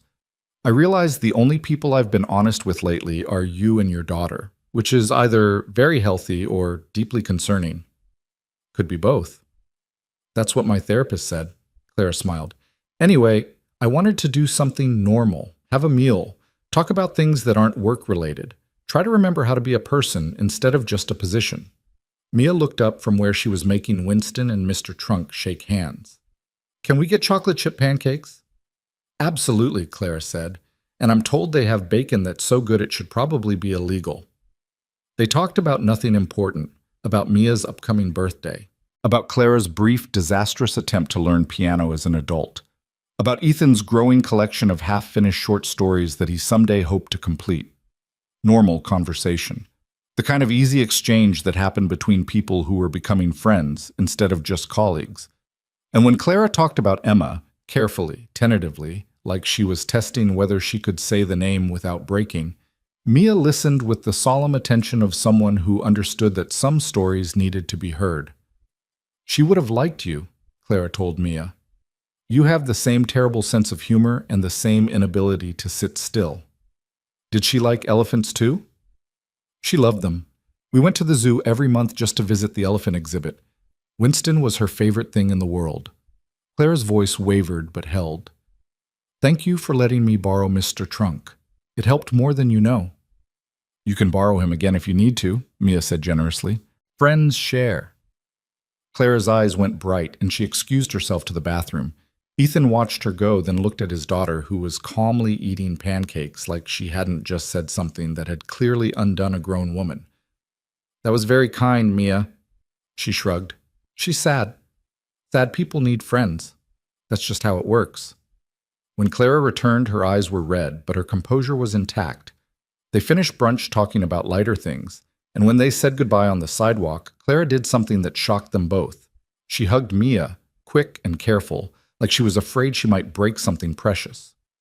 See you Monday, she told Ethan, and thank you for this, for everything. She walked away before he could respond, and Ethan stood there with his daughter's hand in his, watching Clara disappear into the crowd and wondering how his life had become this strange, complicated, unexpectedly hopeful thing. Monday arrived with the weight of the 3-week deadline pressing down like an avalanche waiting to fall. But when Ethan walked into the office, he found a new photo on his desk. Clara, Mia, and him at brunch, taken by their server at Clara's request. She'd printed it, framed it, and added a note, to new beginnings and better choices. See, he set it next to the photo of him and Mia and got to work. The 3 weeks that followed tested every assumption Ethan had ever made about human endurance and the limits of creative possibility. The office transformed into something between a war room and an artist's studio, walls covered with storyboards and concept sketches, whiteboards filled with timelines that got erased and redrawn daily as reality collided with ambition. Marcus practically moved into the editing suite, surviving on energy drinks and the kind of obsessive focus that came from working on something that felt genuinely important. Jessica's design station became a shrine to iteration, each version slightly better than the last, each refinement bringing them closer to something that didn't just look good, but felt true. Ethan found himself working hours he hadn't worked since Mia was a baby, the difference being that now he didn't feel guilty about it. Claire had meant what she said about flexibility. When he needed to leave at 3 to pick up Mia, he left. When he needed to work from home because she had a half day at school, he worked from home. And when he needed to bring her to the office on a Saturday because his usual babysitter canceled, Clara showed up with coloring books and an intensity of focus that suggested she'd researched age-appropriate activities with the same diligence she applied to creative strategy. She can use my office, Clara had said, setting up a small workstation with markers and paper. The couch is more comfortable than those terrible chairs in the break room, and she'll have privacy if she needs a nap. Mia had looked at Ethan with wide eyes, clearly understanding that being allowed in Clara's private office was equivalent to being granted access to a sacred temple. She'd worked on her drawings with unusual solemnity, occasionally bringing them out to show Clara her latest masterpiece, a family portrait that included Ethan, Mia, Mr. Trunk, Clara, and Winston all holding hands under a rainbow. Clara had stared at that drawing for a long moment before carefully taping it to her wall right next to her degrees and professional certifications. That's my favorite piece of art in this entire building, she'd said, completely serious. The campaign was coming together in pieces, like a puzzle assembled by people who weren't entirely sure what the final image was supposed to look like but trusted the process anyway. The video interviews were raw and powerful, real people talking about what Kellerman meant to them, why they'd chosen a brand that didn't have celebrity endorsements or Super Bowl commercials. A single mother who'd bought her first pair of running shoes from Kellerman because they were the only ones she could afford and had gone on to complete 3 marathons. A high school coach who equipped his entire track team with Kellerman gear because he believed in supporting companies that valued accessibility over prestige. A college student who wore Kellerman shoes to her engineering classes as a reminder that she didn't need expensive things to prove her worth. Their stories were messy and human and completely at odds with the polished narratives that dominated athletic advertising. They were also, Ethan was increasingly convinced, exactly what the world needed to hear. This is either going to revolutionize how we think about sports marketing, or it's going to be a spectacular failure that people study in business schools as a cautionary tale, Rebecca said one evening, reviewing the rough cut of the hero video. Can it be both? Marcus asked, not looking up from his editing timeline. Historically, yes. Clara appeared in the doorway, carrying a bag from the Thai place down the street. She'd started doing this, showing up with food when the team was working late, claiming she'd ordered too much for herself and didn't want it to go to waste. Everyone knew it was a lie. Nobody called her on it. "Eat," she commanded, distributing containers. "You can't do good work if you're running on fumes and spite." "I thought spite was the primary fuel source for creative professionals," Jessica said, accepting pad thai with gratitude. Spite and Thai food. There's a balance. Clara settled into a chair, watching the video play on Marcus's screen. "The pacing on the second act is dragging. Cut another 15 seconds. I already cut 20. Cut 15 more, trust me." Marcus made the adjustments, and Clara was right. The tighter pacing gave the story more urgency, more emotional punch. She had an instinct for this that went beyond technical skill, a kind of visceral understanding of how to manipulate emotion through structure and timing. "You're really good at this," Ethan said quietly, sitting beside her while the others debated the merits of different color grades. "I used to be," Clara corrected, "before I decided that being good was less important than being safe." "What changed?" She looked at him, and there was something vulnerable in her expression that he was beginning to recognize as her default setting when the armor was down. "You showed up at 3 in the morning. You brought your daughter. You saved my account and didn't ask for anything in return. You made me remember that sometimes the right choice is the hard choice, and the hard choice is worth making." "I just answered the phone." "You did a lot more than that, and we both know it." Clara stood, gathering empty containers. "The parent-teacher conference is Thursday. You're still blocked out, and if anyone has a problem with it, they can schedule a meeting with me to discuss their opinions on work-life balance." Thursday arrived faster than Ethan expected, carried forward on a wave of deadlines and details that consumed every available hour. He left the office at 2:45, ignoring the pointed look from one of the senior account managers who'd never forgiven him for the Kellerman situation, and made it to Mia's school with 10 minutes to spare. Mrs. Patterson was exactly the kind of teacher every parent hoped their child would have. Warm, observant, genuinely invested in her students' growth. She welcomed Ethan into her classroom, which was covered in student artwork and motivational posters about perseverance and kindness. "Mia is a joy," Mrs. Patterson began, which immediately made Ethan relax. Teachers who led with compliments rarely followed with devastating critiques. "She's reading above grade level, her math skills are solid, and she's one of the most empathetic children I've ever taught." "That's wonderful to hear. There is one thing I wanted to discuss, though." Mrs. Patterson pulled out a folder containing several of Mia's recent drawings. "She's been drawing a lot of family pictures lately, which is completely normal for her age, but I noticed she started including a woman who isn't you or her mother."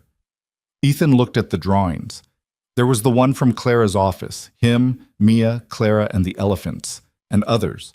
Clara helping Mia with homework, Clara and Mia baking cookies, Clara reading to Mia before bed. None of these things had actually happened, but they were clearly important to his daughter. "That's my boss," Ethan said carefully. "We've been spending more time together recently. Work stuff mostly, but Mia's been around for some of it." "Is this someone who's becoming a significant part of Mia's life?" The question was asked gently, without judgment, but Ethan felt the weight of it anyway. Was Clara becoming a significant part of their lives? 2 months ago, she'd been the boss he avoided whenever possible. Now she was the woman who brought food when they worked late, who'd hugged his daughter at brunch, who'd put Mia's artwork on her office wall like it was a priceless masterpiece. "Yes," Ethan said, surprised by his own certainty. "I think she is." Mrs. Patterson smiled. "Then I'm glad. Mia talks about her a lot, about how she was sad but is getting happier, about how she lost her daughter but is learning to remember without it hurting so much." She paused. "Your daughter has a remarkable capacity for understanding emotional complexity. She's going to do important things with that gift." Ethan left the conference feeling like he'd been given a perspective shift he hadn't known he needed. Mia wasn't just tolerating Clara's presence in their lives. She was actively creating space for her, imagining a future where Clara belonged in their family constellation. The question was whether Clara was ready for that kind of belonging. He picked up Mia from after-school care and took her out for ice cream, a Thursday tradition they'd established when she was 5 and had never quite abandoned. Mrs. Patterson showed me your drawings, Ethan said, watching Mia attack a cone of mint chocolate chip. Did she like them? She loved them, but I noticed you drew a lot of pictures with Miss Clara in them. Mia licked ice cream off her fingers, unconcerned. She's important. Important how? Important like family. She said it simply, like it was the most obvious thing in the world. She doesn't have a family anymore, and we have room in ours, so it makes sense. Mia, it's not quite that simple. Why not? And there was the question that Ethan didn't have a good answer for. Why wasn't it that simple? Yes, Clara was his boss, and yes, there were professional complications and power dynamics, and a dozen other reasons why getting too close could be problematic. But underneath all of that was a simpler truth. Clara was a person who'd suffered devastating loss, and they had the capacity to offer her something she desperately needed. Connection, belonging, a place to exist outside the armor she'd built from grief. You're right, Ethan said finally. It should be that simple. Mia grinned, triumphant, and went back to her ice cream. The following week was a blur of final revisions and escalating stress. The Kellerman presentation was scheduled for Friday at 2 p.m., which gave them exactly 4 days to finalize everything, and every hour revealed some new crisis that threatened to derail the entire project. The printer for the physical mock-ups broke down. Marcus's editing software crashed and took 6 hours of work with it. One of the interview subjects got cold feet about appearing in the campaign and had to be gently convinced that her story mattered. Jessica came down with the flu and had to work from home, directing design changes via video call while looking like death warmed over. Through it all, Clara was a force of nature, solving problems, managing crises, keeping the team focused when panic threatened to overwhelm them. But Ethan noticed the small things too. The way she checked in with each team member individually, asking about their well-being and not just their deliverables. The way she'd started keeping granola bars in her office for people who forgot to eat lunch. The way she'd personally called Jessica's doctor to arrange for a prescription delivery when Jessica was too sick to leave her apartment. She was learning to lead with compassion instead of fear, and the team was responding. People worked harder, not because they were afraid of disappointing her, but because they wanted to make her proud. Wednesday night, Ethan was at home reviewing the final video cut when his doorbell rang. It was almost 9, and he wasn't expecting anyone. He found Clara on his doorstep, holding a grocery bag and looking uncertain in a way that immediately put him on alert. Is everything okay? Define okay. She held up the bag. I made soup. Well, I attempted to make soup. My therapist suggested I try doing normal domestic things that don't involve work or grief, and apparently cooking is on that list. I may have drastically overestimated how much one person can eat, so I thought. She trailed off, and Ethan realized she was nervous. Clara Hale, who commanded boardrooms and intimidated executives, was nervous about offering him soup. Come in, he said, stepping aside. His apartment was a stark contrast to Clara's pristine high-rise, smaller, cluttered with the comfortable chaos of a life actually being lived. Mia's backpack was on the couch, homework scattered across the coffee table. Children's books were stacked on every available surface. The whole place smelled like the spaghetti he'd made for dinner and the lavender detergent he used for laundry. It was home in all its imperfect glory. Clara looked around with an expression he couldn't quite read. This is nice. It's a mess. It's lived in. There's a difference. She set the soup on the kitchen counter. Where's Mia? Asleep, or pretending to be asleep so she can read under the covers. It's a 50-50 chance on any given night. Clara smiled. Emma used to do that. I'd check on her an hour after bedtime and find her with a flashlight and whatever book she'd become obsessed with that week. Do you want to say hi? I know she'd be thrilled to see you, even if she's supposed to be sleeping. For a moment, Clara looked terrified, like he'd suggested she defuse a bomb. Then she nodded, following him down the short hallway to Mia's room. The door was cracked open, and sure enough, there was the telltale glow of a flashlight coming from under the covers. Ethan pushed the door open fully, and Mia's head popped up, eyes wide with the guilt of someone caught in the act. Daddy, I was just... She stopped when she saw Clara. Miss Clara. Hey, kiddo. Clara moved into the room, settling on the edge of Mia's bed with a naturalness that suggested she'd done this before, in another life. What are you reading? Mia held up a book about a girl who discovered she could talk to animals. It's really good. The main character has a raccoon friend named Bandit, and they go on adventures. That sounds excellent. Clara glanced at Ethan. May I? He nodded, not entirely sure what he was agreeing to, but trusting it anyway. Clara took the book from Mia and began to read, her voice softer than Ethan had ever heard it, gentle and warm, and nothing like the clipped professional tone she used at work. Mia settled against her pillows, eyes fixed on Clara with the kind of contentment that came from feeling safe and valued. Ethan stood in the doorway, watching this scene unfold, and felt something shift in his chest. This wasn't his boss reading to his daughter. This was Clara, just Clara, sharing a moment of simple kindness with a child who'd decided she mattered. After 2 chapters, Mia's eyes started to droop. Clara set the book aside, tucking the blankets around Mia with the muscle memory of someone who'd performed this ritual countless times before. Sweet dreams, Clara whispered. Will you come back and read more tomorrow? Mia asked, already half asleep. If your dad says it's okay. It's okay, Mia mumbled. You're family now. Clara's breath caught, audible in the quiet room. She looked at Ethan, her eyes bright with unshed tears, and he nodded. Then I'll come back, Clara promised. They left Mia to sleep and returned to the kitchen, where Clara's soup sat cooling on the counter. Ethan heated 2 bowls while Clara stood by the window, looking out at the modest view of other apartment buildings and a slice of street below. I didn't expect that to feel so... She paused, searching for the word. Normal? Ethan suggested, handing her a bowl. Devastating and healing in equal measure. Clara accepted the soup, staring into it like it might hold answers. I haven't read to a child in 3 years. I thought it would hurt too much, that it would be this painful reminder of everything I lost. But it wasn't. It was just sweet.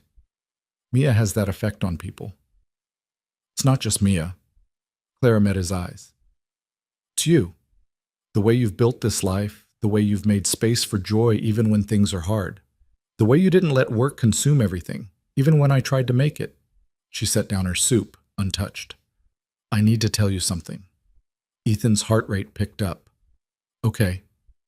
The board is promoting me. Executive Vice President, effective next month. It's a big jump, bigger responsibility, more oversight on all the creative departments. She paused. They offered me the position 2 weeks ago, and I've been trying to figure out how to tell you because it changes things. Changes things how? I'll have more power to make structural changes, to shift how we approach risk and creativity across the entire agency, to implement policies around work-life balance and flexible schedules that actually mean something. Clara's hands twisted together, a nervous gesture that looked foreign on her. And I recommended you for Senior Creative Director, the position I should have given you 2 years ago. Ethan felt the words land without fully processing them. Senior Creative Director. The position he'd wanted had been passed over for, had stopped believing he'd ever achieve. Clara, I don't know what to say. Say you'll take it. Say you'll help me rebuild this place into somewhere people actually want to work, instead of somewhere they endure. Say you'll keep calling me out when I start retreating into old patterns, because I will, and I need someone who won't let me get away with it. What if I make mistakes? What if I'm not ready? Then you'll make mistakes and you'll learn from them, which is exactly what leadership is supposed to look like. Clara stepped closer. Ethan, you saved a multi-million-dollar account with nothing but instinct and courage. You've spent the last 3 weeks proving that taking creative risks leads to better work. You've shown me that it's possible to be both an excellent professional and a present parent. If you're not ready for this, then none of us are ready for anything. Ethan thought about Mia, asleep down the hall, about the life he'd built in this small apartment with its comfortable chaos, about the choice he'd made to answer a phone call at 2 a.m., even when he had every reason not to. I'll take it, he said, on one condition. What? You keep showing up, not just at work, but here, in this life Mia's decided you're part of. You have dinner with us. You read bedtime stories. You let yourself be part of something that isn't about achievement or productivity, or proving you're okay when you're not. Claire's eyes went glassy. That's a lot to ask. You asked me to save your account in the middle of the night. I think you can handle soup and bedtime stories." She laughed, watery and genuine. "When you put it that way." They ate soup that was actually pretty good, considering Clara had claimed to be a disaster in the kitchen. They talked about the campaign, about the presentation coming up, about the changes they wanted to make to the agency culture. But they also talked about smaller things: Clara's ongoing therapy sessions, Ethan's abandoned short stories, Mia's upcoming birthday party, and whether 8 was too young for the science kit Ethan was considering buying her. Normal conversation, the kind that happened between people who were becoming more than colleagues, something closer to friends, or maybe something else entirely that neither of them was quite ready to name. When Clara left close to midnight, she paused in the doorway. "Thank you for letting me be part of this. I didn't realize how much I needed it until tonight." "You're welcome here any time, you know that, right?" "I'm starting to." She smiled, tired but real. "See you tomorrow, partner." Friday arrived with the weight of everything riding on a single 2-hour presentation. The team gathered in the main conference room at noon, doing final checks and fighting off the kind of nervous energy that came from knowing you'd done everything possible and now had to trust it was enough. Kellerman joined the call at exactly 2 p.m., his face filling the screen with an expression that gave nothing away. Clara stood at the front of the room, Ethan beside her, the rest of the team arranged behind them like soldiers going into battle. "Mr. Kellerman," Clara began, "3 weeks ago, you challenged us to create something that actually reflected your brand values instead of playing it safe. What you're about to see is our answer to that challenge." They played the hero video first. 3 minutes of raw, honest testimonials from real Kellerman customers, their stories woven together with footage of them actually using the products, running through city streets at dawn, coaching high school athletes in worn-out gyms, studying late into the night with Kellerman shoes kicked off under the desk. The tagline appeared at the end: "Run your race, not theirs." Kellerman watched in silence. When the video ended, he still didn't speak. Clara continued, walking him through the print campaign, the social strategy, the experiential marketing plan that would bring Kellerman athletes into schools and community centers to talk about accessibility and authenticity in sports. Every element built on the same core message. The Kellerman wasn't trying to compete with the big brands on their terms, but was offering something entirely different for people who valued substance over status. When they finished, the silence stretched long enough that Ethan started mentally updating his resume. Then Kellerman leaned back in his chair and started clapping. Slow at first, then faster, until he was grinning like he'd just won the lottery. "That," he said, "is exactly what I've been waiting for someone to understand. Not just about my company, but about why I built it in the first place." He pointed at the screen. "This doesn't look like an ad.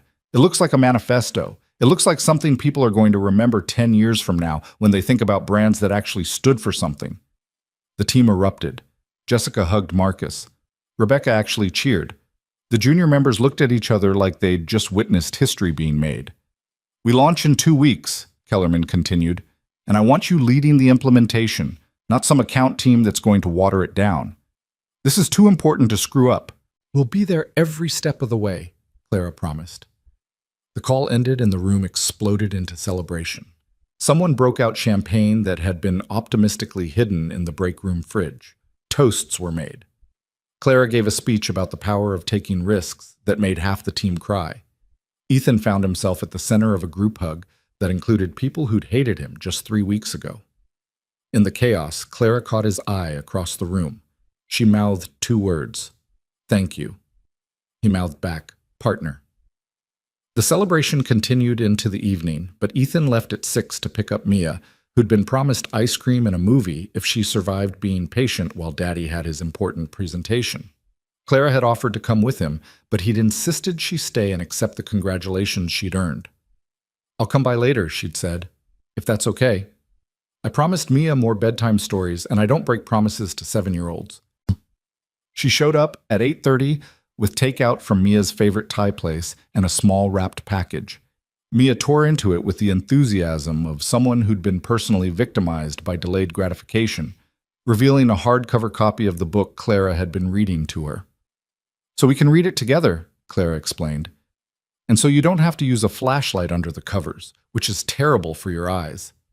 Mia launched herself at Clara with a hug that nearly knocked them both over, and Ethan watched his boss, his partner, his friend, the woman who was slowly becoming part of their family, hold his daughter like she was something precious and irreplaceable. Later, after Mia was asleep and they were sitting on Ethan's worn-out couch drinking tea, Clara said quietly, "I got Winston out of storage last week, the elephant, but I also found Emma's other things, her clothes, her toys, her artwork." She stared into her mug. "My therapist thinks I should keep some of it. Make space for the memories instead of locking them away." "What do you think?" "I think I'm terrified of forgetting her, but more terrified of being consumed by the memory. I think I've spent 3 years running from grief, and I'm exhausted." She looked at him. "I think I need help figuring out how to live with loss instead of being destroyed by it." "You're already doing it," Ethan said gently. "You're here. You're letting yourself care about people again. You're building something new instead of just protecting the ruins of what you lost." Claire's eyes filled, but she didn't look away. "Mia said I'm family now." She did. "Is that okay with you?" Ethan considered the question, thought about everything that had changed since that 2 a.m. phone call, about how kindness had transformed into partnership, partnership into friendship, and friendship into something that felt like it might be growing into more. "Yeah," he said. "It's more than okay." Clara smiled, tentative and hopeful, and Ethan thought that maybe this was what healing looked like. Not a dramatic transformation, but a series of small, brave choices to let people in, to build new connections, to risk caring even when caring meant risking loss. They sat together in comfortable silence while the city hummed outside, two people who'd found their way to each other through crisis and courage, building something neither of them had expected but both of them desperately needed. The Kellerman campaign launched on a Tuesday in late March, and by Thursday, it had become the kind of viral sensation that marketing executives dream about and rarely achieve. The hero video racked up 2 million views in the first 48 hours, not because of paid promotion, but because people genuinely wanted to share it. The hashtag #RunYourRace started trending organically, with users posting their own stories about choosing authenticity over status, substance over brand names. Kellerman's sales jumped 37% in the first week alone. The industry press descended like hungry wolves, everyone wanting to know how a mid-tier athletic brand had suddenly become a cultural touchstone. Clara fielded interview requests with the grace of someone who'd been preparing for this moment her entire career, but she made sure every article mentioned Ethan by name, crediting him as the creative force behind the campaign's emotional core. "You're making me famous," Ethan said one morning, scrolling through yet another profile that quoted him extensively about the importance of authentic storytelling. "I'm making you accurately credited," Clara corrected, not looking up from her own laptop. They were working in her office, an arrangement that had become routine over the past month. Her space had transformed subtly. Winston sat on the credenza, visible to anyone who entered. Emma's artwork, carefully framed, hung beside Mia's rainbow family portrait. The sterile executive suite had become something warmer, more human. "The board wants to meet with us next Tuesday," Clara continued. "They're thrilled with the Kellerman results and want to discuss expanding our approach to other accounts." "Expanding how?" "Giving us more autonomy to pursue creative risk across the agency. Essentially, they want to know if we can replicate this success with other clients." Clara finally looked up, her expression complicated. "It's an opportunity to fundamentally change how this place operates. It's also terrifying." "Since when has terrifying stopped you?" "Since I learned that failure doesn't just affect me anymore. I have a team counting on me, a partner who's staked his career on this approach. She hesitated. "A life outside of work that I actually care about preserving." Ethan understood what she wasn't saying. The stakes had changed. This wasn't just about professional achievement anymore. It was about protecting the fragile ecosystem they'd built, the creative partnership that had become friendship, the friendship that was slowly, carefully becoming something more complicated and precious. His phone buzzed with a text from Mia's school. "Mr. Cole, Mia is in the nurse's office with a fever. Please pick up at your earliest convenience." Clara saw his expression change. "Go, I'll handle the Brennan meeting." "Clara, that's a major pitch, and you're a father first. Go get your daughter." She was already pulling up her calendar, rearranging the afternoon. I'll reschedule the internal review to tomorrow and handle Brennan solo. It's not a problem. Ethan wanted to argue, but Mia needed him, and Clara had made it clear months ago that this was non-negotiable. He grabbed his jacket and laptop, pausing at the door. Thank you. That's what partners do, Clara said simply. Now go. And text me updates so I know she's okay. He found Mia curled up on the nurse's cot, looking small and miserable with a thermometer sticking out of her mouth. Her temperature was 101.3, high enough to warrant taking her home, but not high enough to panic about. Hey, baby girl, Ethan said softly, brushing hair from her forehead. Feeling pretty lousy? Mia nodded, her eyes glassy with fever. My throat hurts and everything is cold, but also hot at the same time. That's the fever talking. Let's get you home and comfortable, okay? He signed her out, carried her to the car despite her half-hearted protests that she was too big to be carried, and drove home while she dozed in the back seat. By the time they arrived, her temperature had climbed to 101.8, and Ethan was running through the mental checklist of fever management, ibuprofen, fluids, cool compress, monitor for changes. He got Mia settled on the couch with her favorite blanket, and Mr. Trunk dosed her with medicine and was setting up a makeshift sick station with water, tissues, and the thermometer when his doorbell rang. Clara stood on his doorstep holding a pharmacy bag and a container of homemade chicken soup. Before you ask, Marcus told me you left to get Mia, and I figured she was sick since that's the only reason you'd leave in the middle of the day. Clara held up the bag. I have popsicles for the sore throat. Children's ibuprofen in case you're running low, and soup that I actually successfully made this time without setting off the smoke alarm. Ethan stared at her, something warm and overwhelming expanding in his chest. You left work to bring soup to my sick kid? I delegated the Brennan meeting to Rebecca, who's been wanting more client-facing experience anyway. And yes, obviously, Mia's sick. You need support. This is what people do. Clara stepped inside, setting her supplies on the kitchen counter with practiced efficiency. How's her temperature? 101.8 last check. So monitoring but not emergency room territory. Good. Clara moved into the living room where Mia was sprawled on the couch, looking at her with fever-bright eyes. Miss Clara, Mia croaked. You came. Of course I came. I heard you weren't feeling well. Clara knelt beside the couch, pressing the back of her hand to Mia's forehead in the universal gesture of parents assessing fever. Your dad's taking good care of you? The best care, but I'm still hot and cold at the same time, and my throat feels like I swallowed sandpaper. I brought popsicles, cherry, which I'm told is the superior sick day flavor. Mia's face brightened marginally. Can I have one now? Clara looked at Ethan for permission. He nodded, and she retrieved a popsicle from the freezer, unwrapping it and handing it to Mia with the solemnity of someone presenting a sacred artifact. Small bites, Clara instructed. It'll help with the throat pain and keep you hydrated. She settled on the floor beside the couch, and Ethan watched this woman who'd once fired someone via email while getting her appendix removed transform into something gentler, more tender. She adjusted Mia's blanket. She queued up a kids' movie on the TV. She sat there, present and unhurried, like she had nowhere else in the world she needed to be. You should go back to work, Ethan said, even though everything in him wanted her to stay. Why? So I can sit in meetings about quarterly projections while you handle a sick kid alone? That doesn't make sense. Clara glanced up at him. Unless you don't want me here, in which case I'll go, but I'm leaving the soup. I want you here, Ethan admitted. I'm just not used to having backup. Get used to it. They spent the afternoon in comfortable domestic chaos, monitoring Mia's fever, administering medicine on schedule, heating soup, and convincing a reluctant patient to eat at least a few spoonfuls. Clara proved surprisingly competent at sick kid management, a skill set she confessed came from the years with Emma. She was constantly bringing home whatever virus was circulating through her preschool, Clara said, sitting beside Ethan on the kitchen floor while Mia napped on the couch.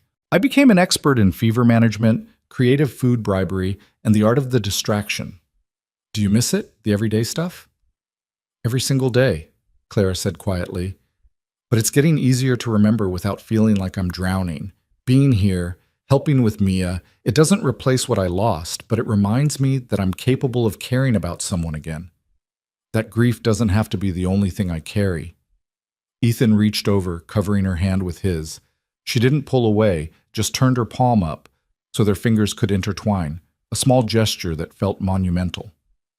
I don't know what we're doing, Ethan said. This thing between us. But I know I don't want it to stop. Clara was quiet for a long moment, staring at their joined hands. I'm terrified, she finally said, of carrying this much, of building something new and having it taken away again, of being happy and then losing it. I'm terrified too, of crossing lines with my boss, of screwing up my daughter's life if this doesn't work out, of wanting something I'm not sure I'm allowed to have. So we're both terrified. That's reassuring. But Clara was smiling, small and tentative. My therapist says fear is just evidence that something matters, that if we weren't scared, it would mean we didn't care enough for the stakes to feel real. Your therapist sounds wise. She is. She also thinks I should stop overthinking and just see where this goes. Clara turned to face him fully. So that's what I'm doing. Seeing where this goes. With you. With Mia. With this life you've somehow made space for me in. Ethan leaned in slowly, giving her time to pull away if she wanted. She didn't. Their lips met soft and careful, a first kiss that tasted like possibility and fear, and the kind of hope that came from choosing vulnerability over safety. When they pulled apart, Mia's voice came from the couch, croaky but amused. Daddy's kissing Miss Clara. Does this mean she's going to move in? Ethan's face went hot. Clara laughed, genuine and startled, and something in that laugh sounded like joy. Not quite yet, sweetheart, Clara said, but maybe someday, if that's okay with you. It's okay with me, Mia said seriously. You make good soup and you read the best bedtime stories and you make Daddy smile the way he used to smile in old pictures before Mama left. The simplicity of it, the child's eye view that cut through all the complicated adult fears and landed on the essential truth, made Ethan's throat tight. Come here, he said to Clara, and she came, fitting herself against his side while they watched Mia doze on the couch, feverish but safe, surrounded by love in all its messy, imperfect forms. Mia's fever broke by morning, and life resumed its forward momentum. The board meeting on Tuesday went better than Clara had hoped. They approved the expanded creative autonomy and allocated budget for the kind of risk-taking campaigns that would have been unthinkable 6 months ago. Ethan officially stepped into the senior creative director role, bringing with him a philosophy of work-life balance and authentic storytelling that started shifting the agency culture in small but meaningful ways. More importantly, Clara started showing up, not just at work, but in the spaces between. School pickups when Ethan was stuck in late meetings, weekend trips to the farmer's market, the quiet Sunday mornings when Mia demanded pancakes and cartoons, and Clara proved surprisingly adept at both. She kept her own apartment but spent increasing amounts of time at Ethan's place, her toothbrush appearing in the bathroom, her work files spreading across his kitchen table, Winston taking up permanent residence next to Mr. Trunk on Mia's bed. It was gradual and undramatic, the way the best transformations were. No grand declarations, just a series of small choices to show up, to stay, to build something together. I have something to show you, Clara said one Saturday in early May. She'd arrived at Ethan's apartment that morning with an intensity that suggested this was important, though she wouldn't elaborate. Mia was at a birthday party, leaving them with rare, uninterrupted time. Ethan followed Clara to her car, where she pulled out a portfolio case he'd never seen before. I've been working with my therapist on processing Emma's death, Claire explained as they settled on Ethan's couch. Part of that has been going through her things, deciding what to keep and what to let go. And I found something I want to share with you. She opened the portfolio to reveal a children's book, hand-illustrated and carefully bound. The cover showed a girl with blonde hair standing beside an elephant, both of them looking up at stars. Emma wrote this, Clara said, her voice steady but soft. She was 9. It's about a girl who loses her mom and is adopted by an elephant who teaches her that family doesn't have to look the way you expect it to. That love can be found in unexpected places if you're brave enough to accept it. Ethan paged through the book, reading Emma's careful handwriting and admiring her surprisingly sophisticated illustrations. The story was touching and wise, the kind of narrative that came from a child who'd thought deeply about love and loss and belonging. "This is beautiful, Clara. I want to get it published," Clara said. "Properly published, as a real book. I've been talking with a children's book editor I know, and she thinks it has potential. The proceeds would go to a foundation I'm setting up in Emma's name, supporting kids with terminal illnesses and their families. That's an incredible way to honor her memory." Clara closed the portfolio, her hands resting on it like a blessing. "I couldn't have done this 6 months ago. I couldn't even look at her things without falling apart. But you and Mia taught me that remembering doesn't have to be about pain, that I can celebrate what Emma was without being destroyed by what I lost." Ethan pulled her close, and they sat in silence, holding the weight of grief and hope in equal measure. "There's something else," Clara said eventually. "The foundation needs a creative director, someone who understands storytelling and emotional connection and how to make people care about causes that matter." She looked at him meaningfully. "I was hoping you might be interested." "Clara, I already have a full-time job. This would be part-time, volunteer work, a few hours a week, helping develop the foundation's voice and message. You'd be perfect for it." She paused. "And it would mean a lot to me, to have you be part of this." How could he say no to that? Mia's 8th birthday arrived in June, and they threw a party in the small park near Ethan's apartment. Nothing extravagant, just a dozen kids, pizza, a homemade cake that Clara had insisted on baking despite her questionable culinary skills, and the science kit Ethan had been planning to buy for months. Clara showed up early to help set up, wearing jeans and a t-shirt that made her look younger, less corporate. She directed decorations with the same intensity she brought to campaign planning, arguing with Ethan about the optimal placement of streamers while Mia supervised from her position of birthday authority. "It needs to be more festive," Clara insisted, adding another balloon to an already balloon-heavy area. "It's plenty festive. We're approaching critical festivity levels." "There's no such thing. It's her birthday. More is always better." Ethan stepped back, watching Clara fuss over decorations for his daughter's party, and felt overwhelmed by the simple enormity of it. This woman who'd been a source of professional terror was now arguing about balloon placement because she wanted Mia's birthday to be perfect. "What?" Clara asked, catching his expression. "Nothing, just thank you for caring this much. She's important to me. You're both important to me." Clara said it simply, like it was the most obvious thing in the world. And maybe it was. The party was chaotic and perfect. Kids ran and screamed and consumed alarming amounts of sugar. Mia opened presents with the enthusiasm of someone who'd been personally victimized by delayed gratification. When she got to Clara's gift, a beautifully illustrated copy of Emma's book, along with a letter explaining who Emma was and why this story mattered, she went very quiet. "This was your daughter's," Mia said, handling the book like it was made of glass. "It was, and now I'm sharing it with you because you remind me of her in the best ways." Clara knelt beside Mia. "She would have liked you very much." Mia threw her arms around Clara's neck, and Ethan watched his boss, his partner, his girlfriend, the woman who was slowly becoming the third point in their family triangle, hold his daughter and finally, fully, let herself be part of something new. Later, after the kids had been picked up and the park cleaned, the three of them walked home through streets painted gold with evening light. Mia was between them, holding both their hands, chattering about her favorite presents and whether 8 meant she was officially old enough for a later bedtime. "Absolutely not," Ethan said, "but I'm very mature for my age." "Still no." Mia looked up at Clara. "Miss Clara, will you tell him I'm mature?"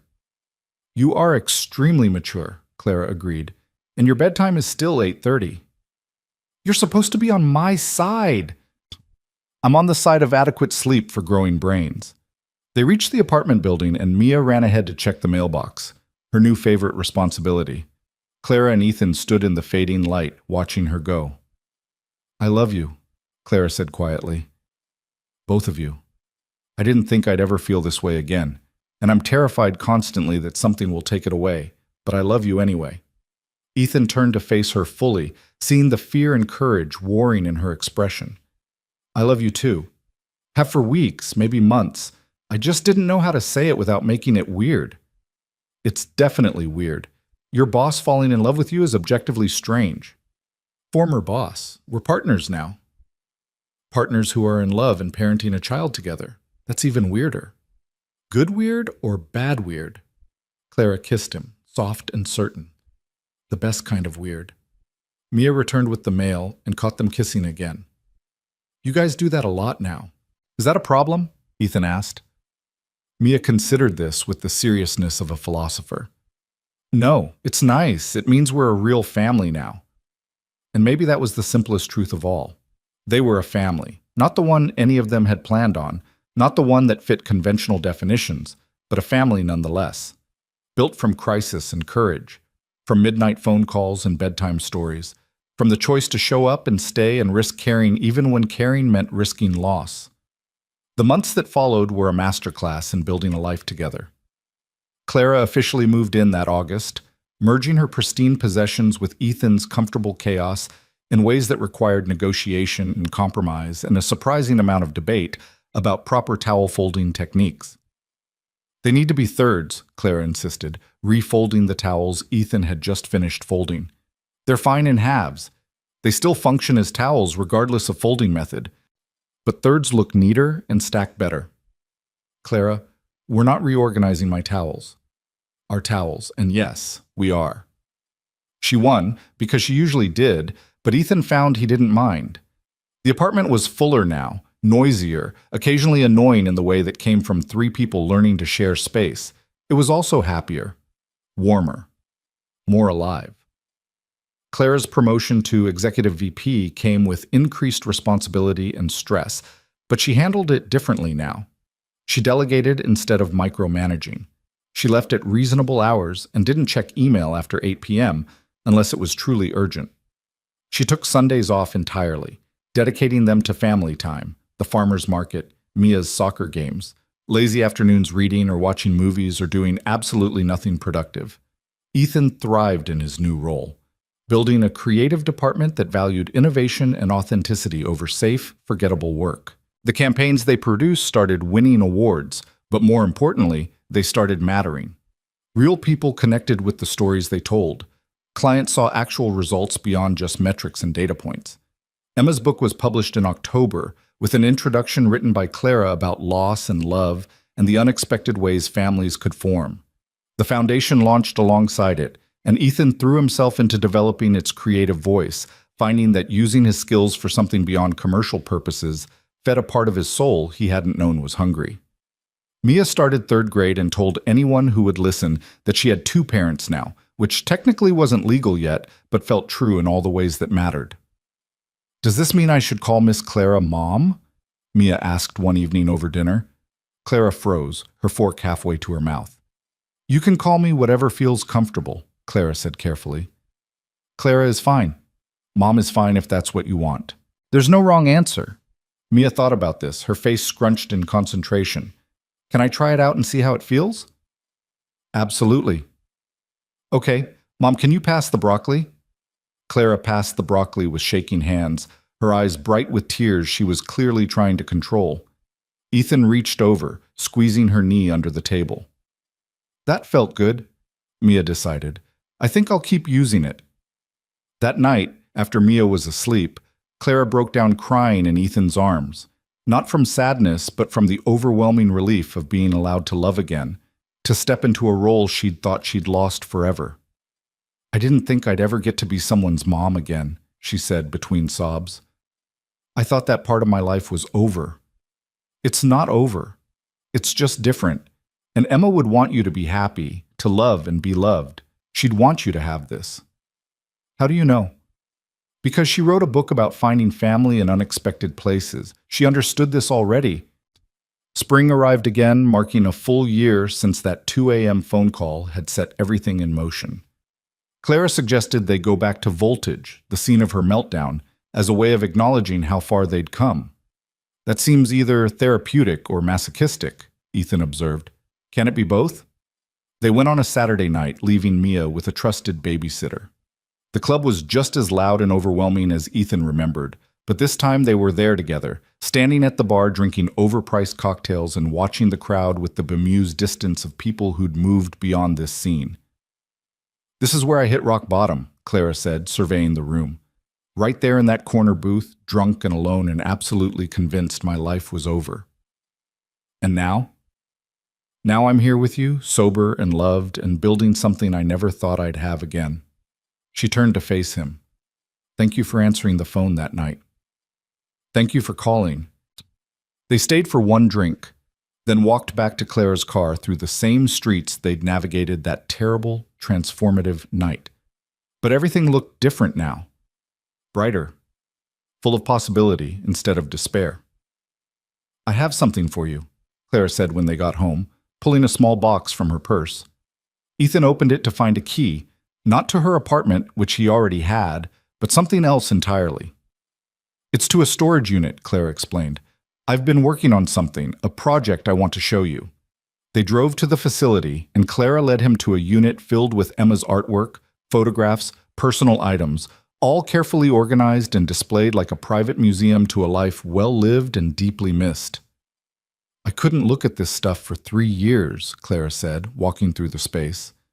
"But with your help, with Mia's love, I've been able to go through it, to remember without breaking, to celebrate Emma instead of just mourning her." She stopped in front of a photograph. Emma at 6 years old, grinning gap-toothed at the camera, an elephant clutch under one arm. "I want to give some of this to Mia. Not everything, but pieces that feel right. Emma's books, some of her art, maybe a few of her toys. I want Mia to know her sister." "Sister?" Ethan's voice caught on the word. "If that's okay with you. If we're building a family together, then Emma is part of that family, even if she's not physically here. And Mia should know about her, should understand that she's loved not just by us, but by the memory of someone who would have adored her." Ethan pulled Clara close, overwhelmed by the magnitude of what she was offering. "Of course it's okay. It's more than okay." They stood in that storage unit surrounded by memories of a child who'd been loved and lost, and Ethan understood that this was what healing looked like. Not forgetting or replacing, but expanding. Making room for the past and the present to coexist, honoring what was lost while embracing what was found. The proposal happened on an ordinary Tuesday in June, which was fitting because their entire relationship had been built on ordinary moments transformed by choice and courage. Ethan had planned something elaborate, but in the end, he just asked while they were making dinner, Mia working on homework at the table, music playing from the old speakers, everything domestic and chaotic and perfect. "Marry me," he said, and Clara turned from the stove, wooden spoon in hand, looking completely shocked. "What?" "Marry me. Make this official. Be my wife and Mia's mom and Winston's co-parent." "You're proposing while I'm stirring pasta sauce?" "I'm proposing while we're living our life. This ordinary, beautiful life we've built together. So yes, marry me." Mia looked up from her homework. "Are you asking Mom to marry you?" "I am." "Good. I was wondering when you'd get around to it." Clara laughed, tears streaming down her face, the wooden spoon still in her hand like the world's most absurd engagement prop. "Yes. Of course, yes." They got married 3 months later in the same small park where they'd celebrated Mia's 8th birthday, surrounded by friends and family and the creative team that had witnessed their transformation from boss and employee to partners, to something infinitely more precious. Mia was the flower girl, Winston and Mr. Trunk served as ring bearers, and Clara wore a simple dress that made her look radiant and real and happier than Ethan had ever seen her. During the vows, Clara spoke about second chances and unexpected grace, about learning that love didn't replace what was lost, but created new space for joy. She talked about Emma, honoring her memory while embracing this new chapter, and there wasn't a dry eye in the crowd. Ethan spoke about midnight phone calls and the choice to show up when it would have been easier to turn away, about his daughter's wisdom in a stuffed elephant and the woman who'd been brave enough to tear down her armor and risk being human again. "I love you," he said simply, "for who you were, who you are, and who we're becoming together." They kissed while their guests cheered, and Mia shouted, "Finally!" loud enough to make everyone laugh. The reception was held in Ethan's apartment, Their apartment now, officially, and it was crowded and loud and full of the kind of joy that came from people who'd watched something broken become whole. Marcus gave a toast about creative partnerships that became love stories. Jessica presented them with a framed print from the Kellerman campaign, the one that had started everything. Rebecca read a poem she'd written about courage and second chances that made Clara cry all over again. Late in the evening, when most of the guests had left and Mia was asleep on the couch still wearing her flower girl dress, Ethan and Clara stood in their kitchen surrounded by the debris of celebration, empty glasses and half-eaten cake, and the beautiful mess of a life being lived. "We did it," Clara said, leaning against him. "We actually did it." "Built a family from a drunk dial and a risky campaign pitch? Yeah, we did." "When you put it that way, it sounds completely insane." "It is completely insane, but it's ours." Clara turned in his arms, and in her eyes, Ethan saw everything they'd survived and everything they were building, the past and the present, grief and joy, loss and love, all woven together into something strong and real and worth every risk they'd taken. "Thank you," she said softly, "for not hanging up. Thank you for calling." They kissed while their daughter slept nearby, while Winston and Mr. Trunk kept watch from the couch, while the city hummed outside with all its chaos and possibility. And in that moment, Ethan understood that this was what grace looked like. Not a dramatic intervention, but a series of small, brave choices to answer the phone, to show up, to risk caring when caring meant risking everything. It wasn't the fairy tale ending. It was better. It was real. Messy and complicated and built from the pieces of broken things transformed into something new. It was a family forged from crisis and kindness, from midnight calls and bedtime stories, from the decision that sometimes the right choice was the hard choice, and the hard choice was always, always worth making. And as they stood in their kitchen with cake on the counter and love in their hearts, Ethan thought about that phone call 1 year ago, about the moment when everything could have gone differently. He thought about the choice he'd made to be decent instead of resentful, to show kindness when it was inconvenient, to risk everything for someone who'd never shown him mercy. It had seemed like such a small decision at the time. It had changed absolutely everything.